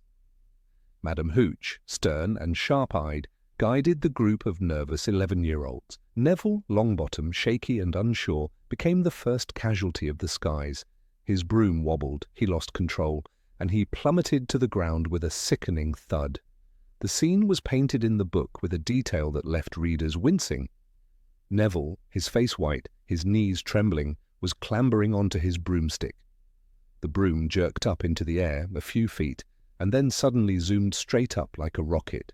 He fell, broke his wrist, and was rushed to the hospital wing, but the real turning point was not Neville's accident. It was what fell from his pocket. The Remembrall, a small glass ball that glowed when its owner forgot something, tumbled from Neville's robes and landed on the grass. It was a gift from his grandmother, a symbol of his family's hopes and frustrations with his forgetful nature. Malfoy, quick to see weakness and eager to impress, seized the moment. He picked up the ball with that characteristic sneer, waving it in the air as if it were his prize. "Did you see his face, the great lump?" Malfoy mocked, holding the Remembrall high above his head. It was not just a taunt, it was an assertion of dominance, a deliberate attempt to humiliate Neville while challenging Harry to respond. In the film adaptation, this part was reduced to a simple action, almost background noise to the revelation of Harry's flying skills. The cinematic version cut straight to Harry leaping onto a broom and displaying his natural ability. The tension between him and Malfoy, the cruelty toward Neville, and the emotional stakes were erased. But in the book, the moment is charged with meaning. Harry's decision to act was not just rebellion, it was a defense of his friend and a refusal to let Malfoy define the rules of power. Harry mounted his broom, ignoring Madame Hooch's strict orders to stay grounded. He felt the wood respond to his touch, alive under his grip, and before he knew it, he was soaring into the sky.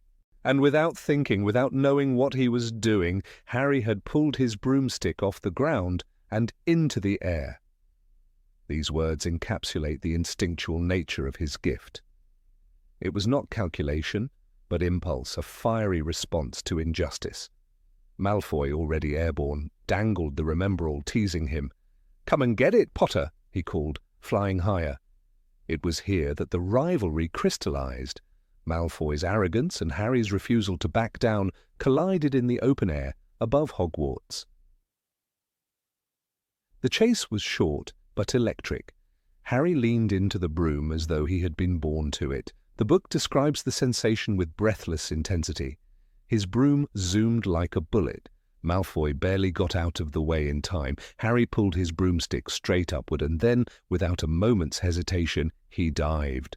In that dive, Harry revealed what no first year was supposed to know: control, instinct, and fearlessness. He hurtled downward, the wind in his ears, his hand outstretched, and snatched the Remembrall inches above the ground. He landed safely, clutching it tight. This act was not just about saving Neville's possession. It was a declaration that Harry would never be intimidated by Malfoy's cruelty. The aftermath was equally important. Professor McGonagall, witnessing Harry's daring from afar, marched him away with such urgency that Harry feared he was about to be expelled. Instead, she introduced him to Oliver Wood and revealed that his gift for flying made him a candidate for the Gryffindor Quidditch team. This pivotal moment, a direct result of Harry's confrontation with Malfoy, changed his trajectory at Hogwarts. He was not just another student anymore, he was the youngest seeker in a century.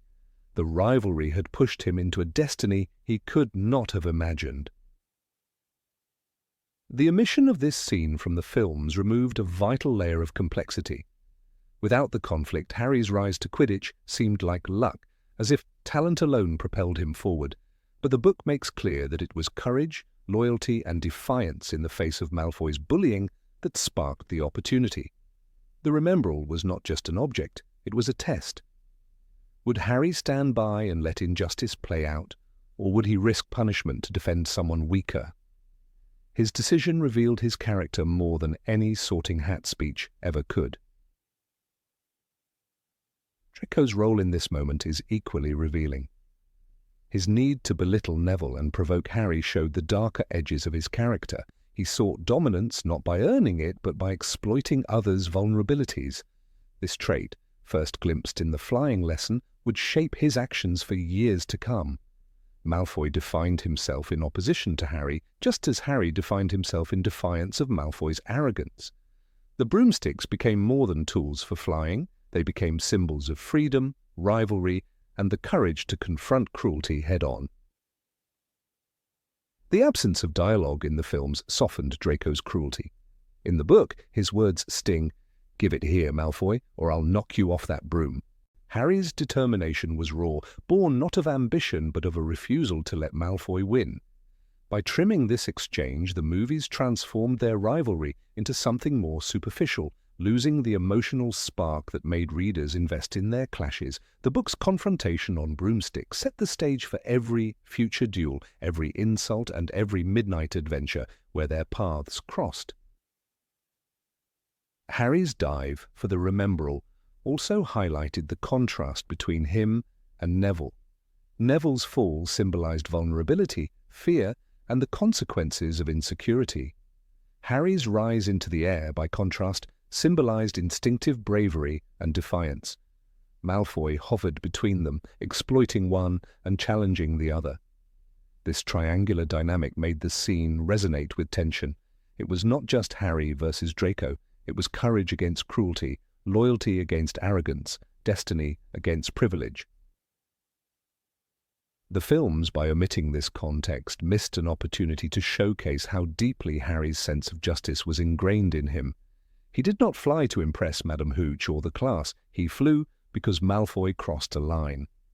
That impulsive decision said more about his values than any formal lesson. It showed that Harry's courage was not calculated but instinctual, a reflex that would define his choices throughout the series. From rushing into the Forbidden Forest to confronting Voldemort himself, Harry always acted on that same principle: do not let cruelty stand unchallenged. What makes the scene unforgettable in the book is how quickly it escalated. Within minutes, a broken wrist, a taunt, a forbidden chase, and a breathtaking dive unfolded. The pacing was cinematic in itself, and yet the film stripped it of its emotional weight. By focusing only on Harry's flying ability, the adaptation reduced the lesson to spectacle rather than conflict. Readers of the book, however, knew that it was a battle in miniature, a foreshadowing of the greater battles to come. In later years, Harry and Draco would duel with wands, with influence, and with choices that shaped the fate of Hogwarts. But it all began in the sky, with a remembrall glinting in the sunlight and a boy who refused to bow to arrogance. That single dive, that reckless decision, carried within it the seed of everything their rivalry would become. It was a story of defiance, loyalty, and the courage to act when others hesitated. A story the films left unwritten, but one that lives powerfully in the pages of the book. The memory of that first flying lesson lingers like a gust of wind over the Quidditch pitch. It was not only about skill, but about the choices that define character. Harry's decision to rise into the air, Malfoy's decision to taunt, and Neville's unfortunate fall together created a moment that revealed more than words could say. The films gave us the image of Harry soaring triumphantly, but the books gave us the soul of the rivalry, a battle for dignity, justice, and the right to stand against cruelty. It was the clash of two boys whose paths would forever intertwine, beginning not with a spell or a duel, but with a flight, a fall, and a daring rescue. Number 24. Draco and the Inquisitorial Squad's Power. Under the pale glow of candlelight in the corridors of Hogwarts, when Dolores Umbridge's shadow stretched across the castle like a suffocating veil, Draco Malfoy's role shifted from that of a schoolyard bully to something far more sinister. In the films, the audience catches only glimpses of his allegiance to Umbridge, a boy lurking at her side, smirking when Gryffindors are punished. But in the book, Harry Potter and the Order of the Phoenix, Malfoy's position within the Inquisitorial Squad, reveals a chilling transformation. He is no longer simply a rival sneering from across the potions classroom. He becomes a willing collaborator in tyranny, a student who embraces cruelty with an enthusiasm that shocks even those who despise him. This version of Draco, omitted from the films, paints the rivalry between him and Harry in darker shades, making their conflict not just personal, but symbolic of two irreconcilable choices in times of oppression. The Inquisitorial Squad, unlike the prefect system or even the traditional power structures within Hogwarts, was not based on merit or responsibility. It was a creation of Umbridge herself, designed to strengthen her regime and silence dissent. To be chosen for it was to be handpicked as a tool of authoritarian control. Malfoy, with his aristocratic arrogance and ingrained loyalty to blood purity, was a perfect candidate. The book describes how these students, mostly from Slytherin, were granted authority to deduct house points, patrol corridors, and enforce Umbridge's decrees. For Draco, this was more than an opportunity. It was validation. Here, finally, He could wield real power over Gryffindors like Harry, Ron, and Hermione, not through insults or pranks, but through sanctioned, institutional force. And he did not hesitate to wield it. Harry's humiliation during this period becomes especially clear when Malfoy uses the squad to turn minor mischief into grounds for public punishment. One of the most striking examples appears when the DA, Dumbledore's army, is discovered. In the book, it is Draco and the squad who help Umbridge corner and capture the members.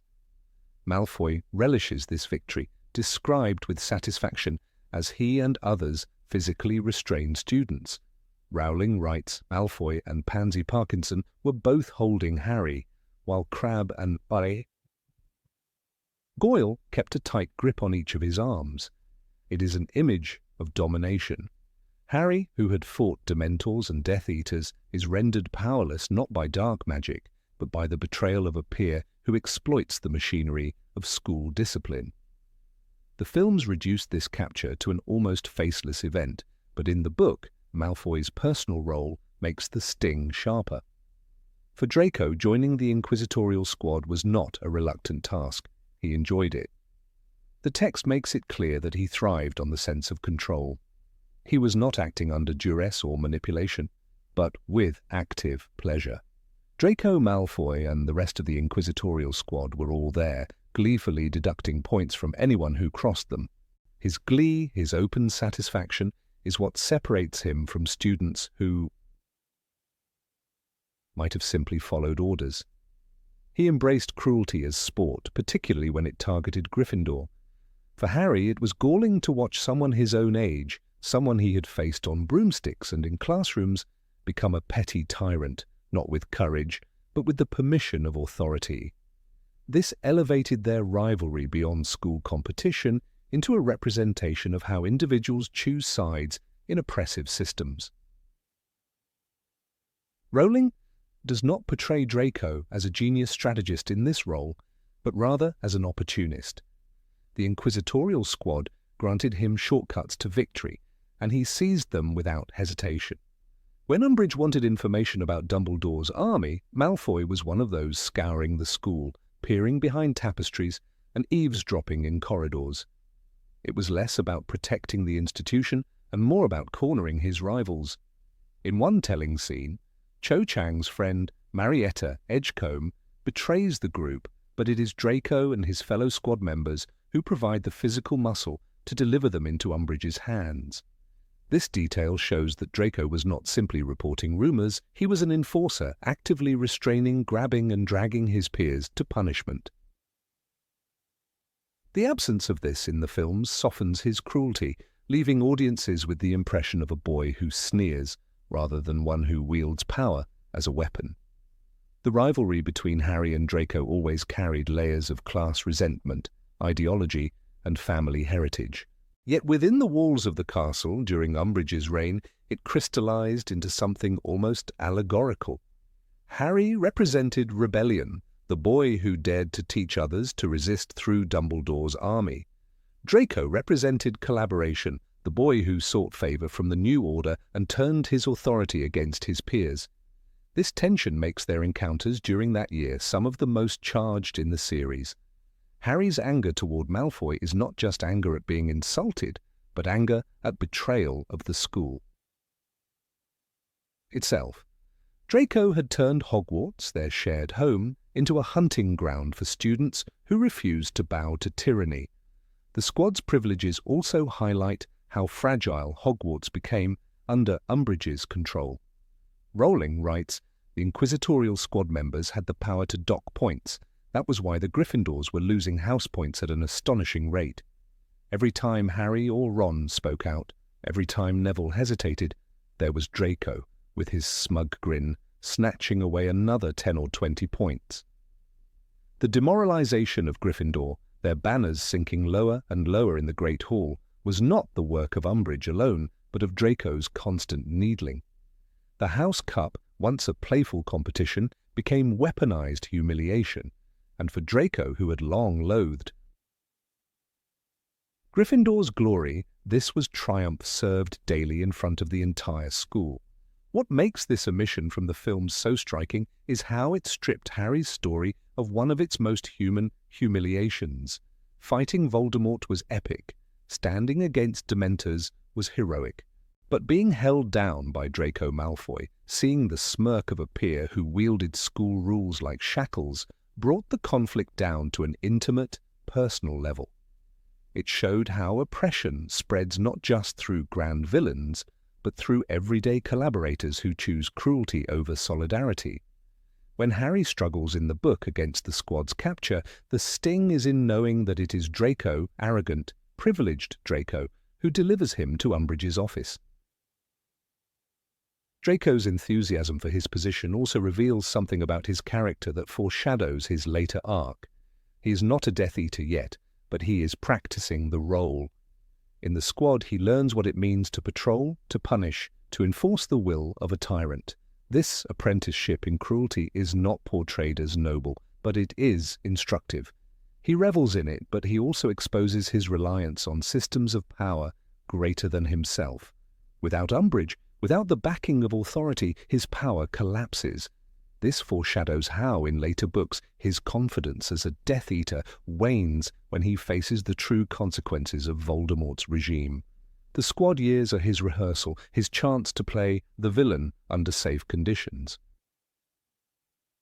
The fact that the films downplay this removes an essential thread of continuity in his character development.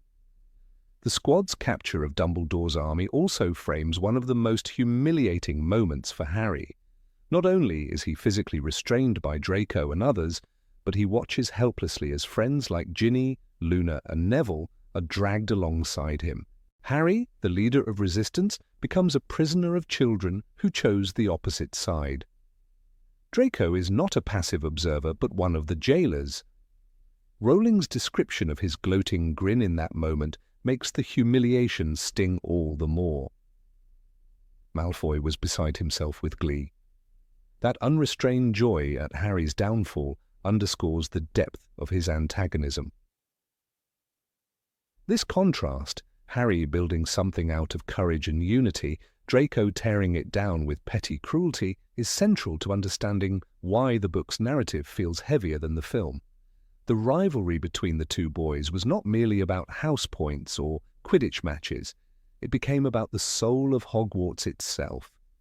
For the reader, watching Draco thrive under Umbridge's authority was infuriating but also necessary. It demonstrated how even the most ordinary of peers could become an agent of oppression. In the absence of this detail, the films simplified Draco into a mere background antagonist, removing the sting of his betrayal.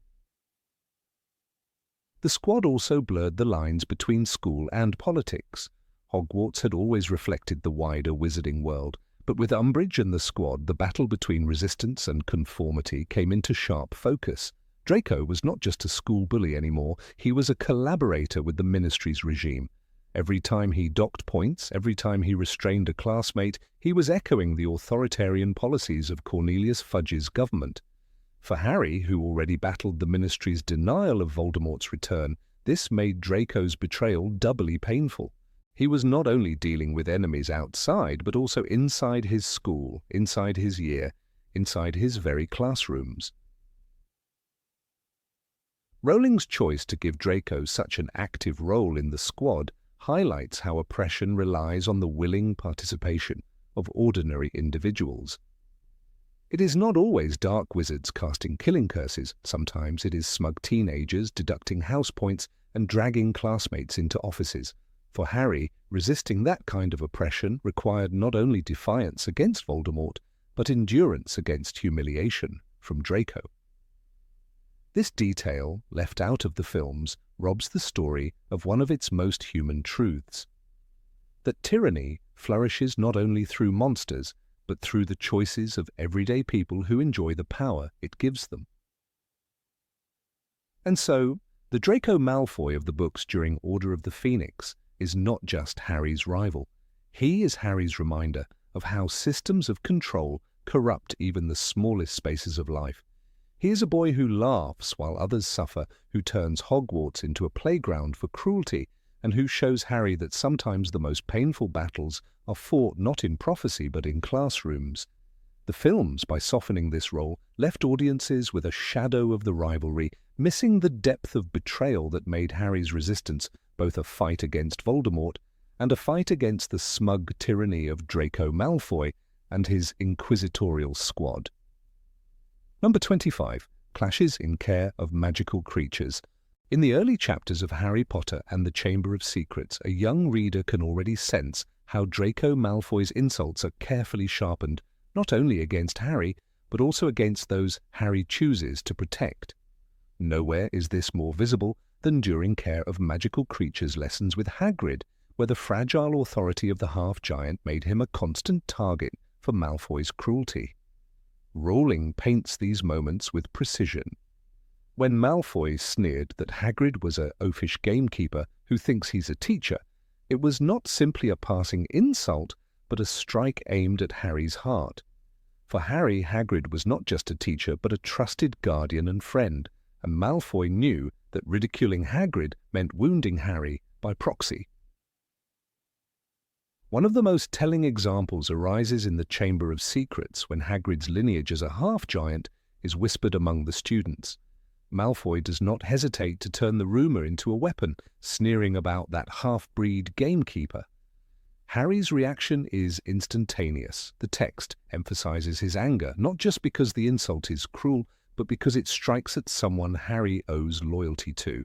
Rowling makes the reader understand that Malfoy's words were designed not to debate, but to humiliate, reducing Hagrid's identity to a slur. The films, in their compressed form, miss these sharp exchanges, often showing Malfoy as a spoiled antagonist rather than as a calculated tormentor who constantly dragged Hagrid into his battles with Harry. When the Hippogriff lesson takes place in The Prisoner of Azkaban, the insults escalate into actions. Malfoy, determined to belittle both Hagrid's teaching and Harry's bravery, deliberately taunts Buckbeak despite Hagrid's warnings. The book narrates the arrogance in Malfoy's movements and the smug expression he wears before the Hippogriff lashes out. Afterwards, Malfoy's howls of pain are not only physical but also deeply theatrical. He exploits the injury, exaggerating his suffering, and ensures that Hagrid is blamed.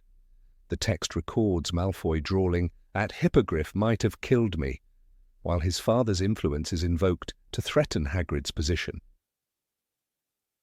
Harry watches helplessly furious because what Malfoy has staged is not merely an attack on Hagrid's competence but also an attempt to sever the fragile bond between Hagrid and his students. In the Goblet of Fire, Malfoy seizes every opportunity to remind Harry and Ron that Hagrid's supposed incompetence is a disgrace. After Rita Skeeter publishes her article exposing Hagrid's giant heritage, Malfoy's glee is venomous. The book tells us he spent the morning miming the way Hagrid walked, with his arms dangling at his sides, bellowing in a mock voice. This pantomime cuts deeply into Harry, who can only grit his teeth and refuse to give Malfoy the satisfaction of seeing him react. The cruelty lies not only in the content of the mockery, but in its persistence. Malfoy is relentless. Sensing that Hagrid's vulnerability is Harry's vulnerability too, the films condense this into vague sneers, losing the raw persistence that made Malfoy so unbearable in the classroom scenes. Rowling also uses these exchanges to highlight Harry's instinct to defend rather than escalate. When Malfoy ridicules Hagrid as a half-breed who can barely read, Harry responds not with clever insults but with an inner determination that Hagrid deserves loyalty. This narrative choice is crucial. It reveals that Harry's bond with Hagrid is rooted in gratitude and respect, values that Malfoy cannot comprehend. For the reader, each jab Malfoy delivers underscores the difference between the two boys. Malfoy's contempt is built on lineage and prejudice, while Harry's loyalty is grounded in kindness and memory. The insult is not merely comic, it is a small moral battle, fought in front of the entire class.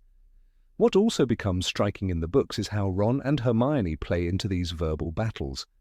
Ron, often quicker to anger, hurls insults back at Malfoy, once shouting that he would stuff a horned toad down Malfoy's throat.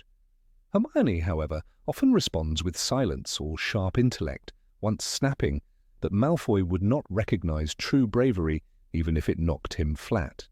Yet in all these exchanges, Harry's silence is the most telling.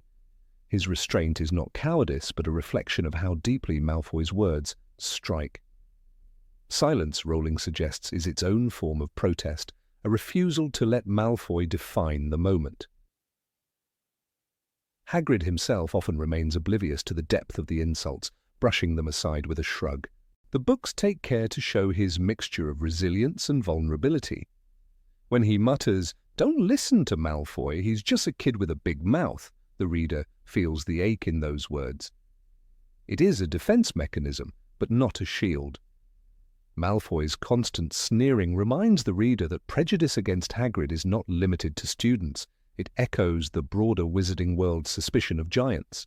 Thus, every classroom taunt becomes a microcosm of the larger prejudices woven into the society Rowling depicts. The insult scenes also deepen the sense of Hogwarts as more than a school. Care of magical creatures lessons, instead of being safe spaces of wonder, become battlegrounds of pride and loyalty. When Malfoy jeers that Harry only supports Hagrid because he is too thick to see he's a hopeless teacher, it is not merely a boyish quarrel, it is Malfoy exposing the social rift between those who judge by blood and those who judge by character. Rowling's descriptions ensure the reader feels the sting of every word, even when the insults are laughably childish on the surface. Another significant example comes in Order of the Phoenix, when Malfoy, empowered by his father's influence at the Ministry, whispers that Hagrid will be sacked before Christmas. These moments are important because they emphasize Malfoy's awareness of power structures. He is not insulting Hagrid blindly. He knows that mocking the half-giant ties into broader Ministry campaigns against so-called dangerous creatures. Malfoy's words therefore carry not just spite but also political undertones, foreshadowing the role of prejudice and bureaucracy in undermining Hagrid's career. Harry's indignation is doubled because to him, Hagrid is not a pawn in politics, but the first person to ever open the gates of the magical world to him.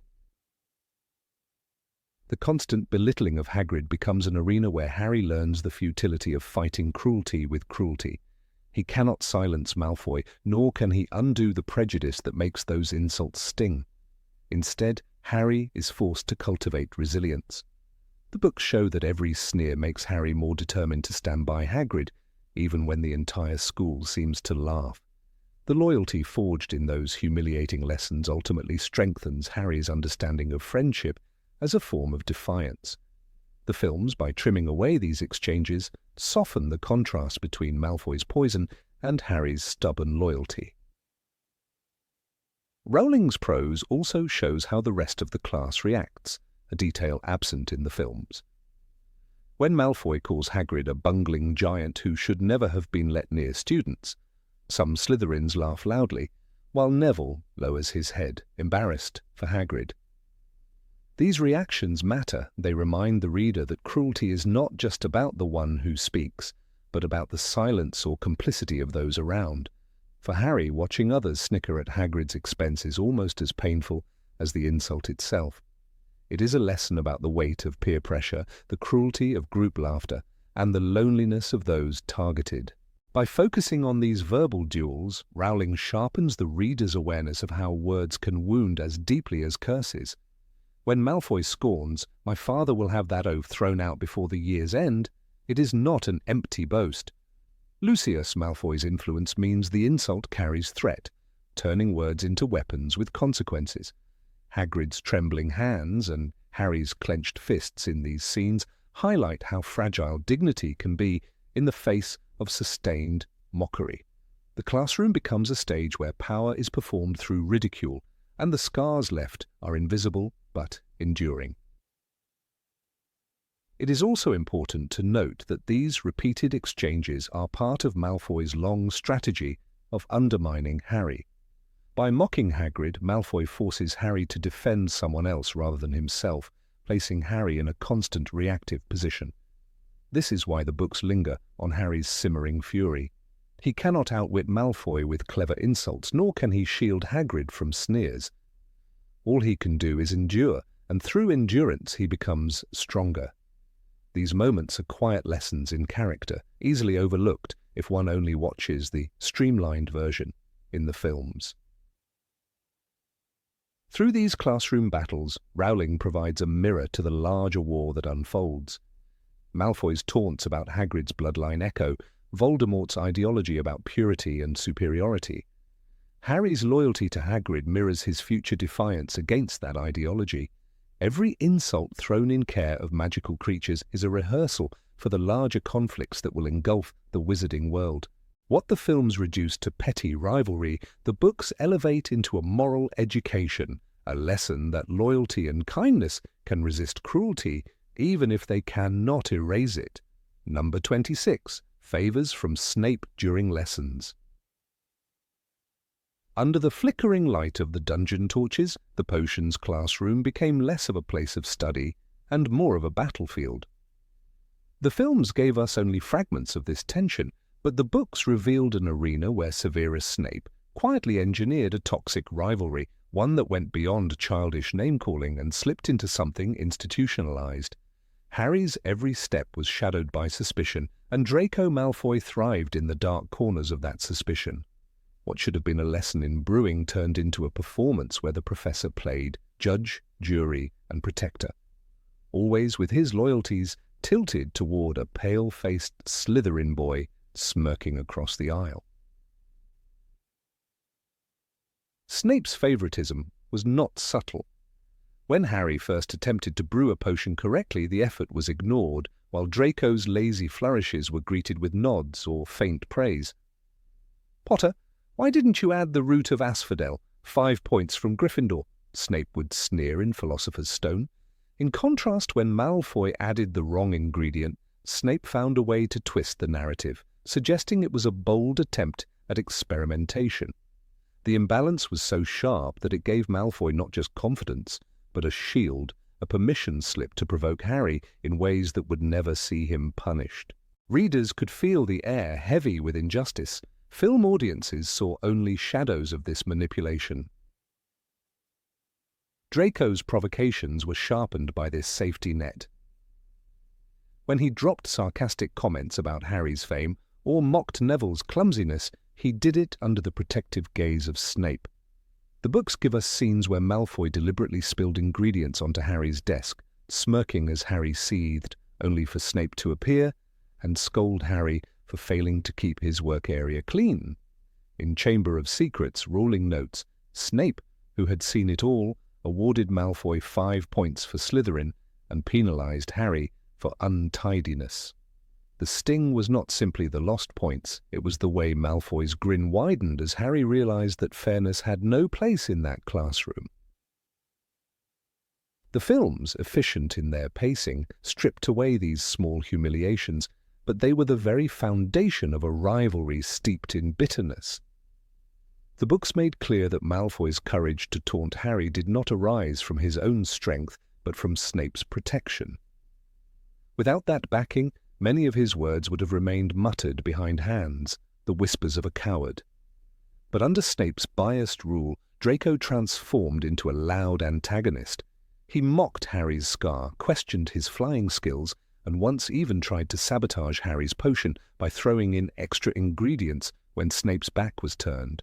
The result exploded in thick smoke, and Harry was blamed immediately.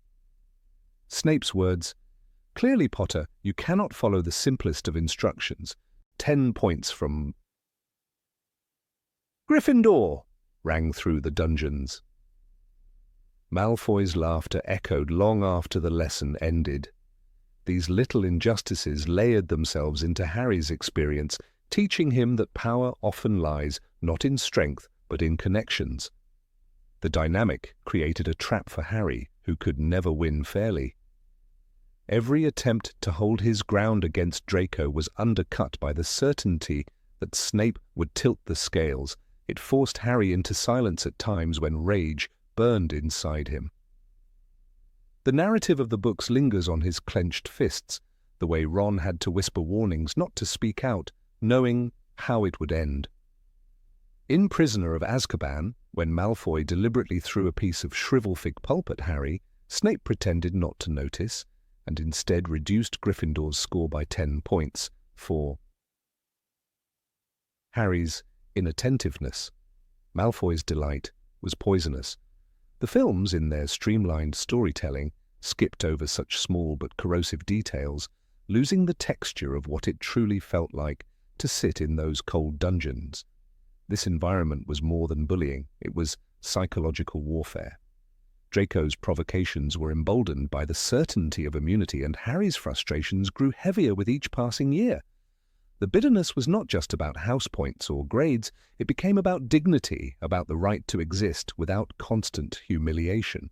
By cutting these episodes, the films reduced the rivalry to surface insults and a few dueling moments, when in truth the enmity was fed drop by drop like poison slipped into a cup. Rowling's descriptions captured the claustrophobia. Harry seethed with rage as Malfoy's smug smile widened, knowing Snape would never call him to account. Each missed scene stripped away a layer of this suffocating tension. What makes these classroom skirmishes so pivotal is that they show how Draco learned to weaponize authority. Malfoy did not just mock Harry in private, he made sure to do it under Snape's eye, where Harry's reactions could be punished.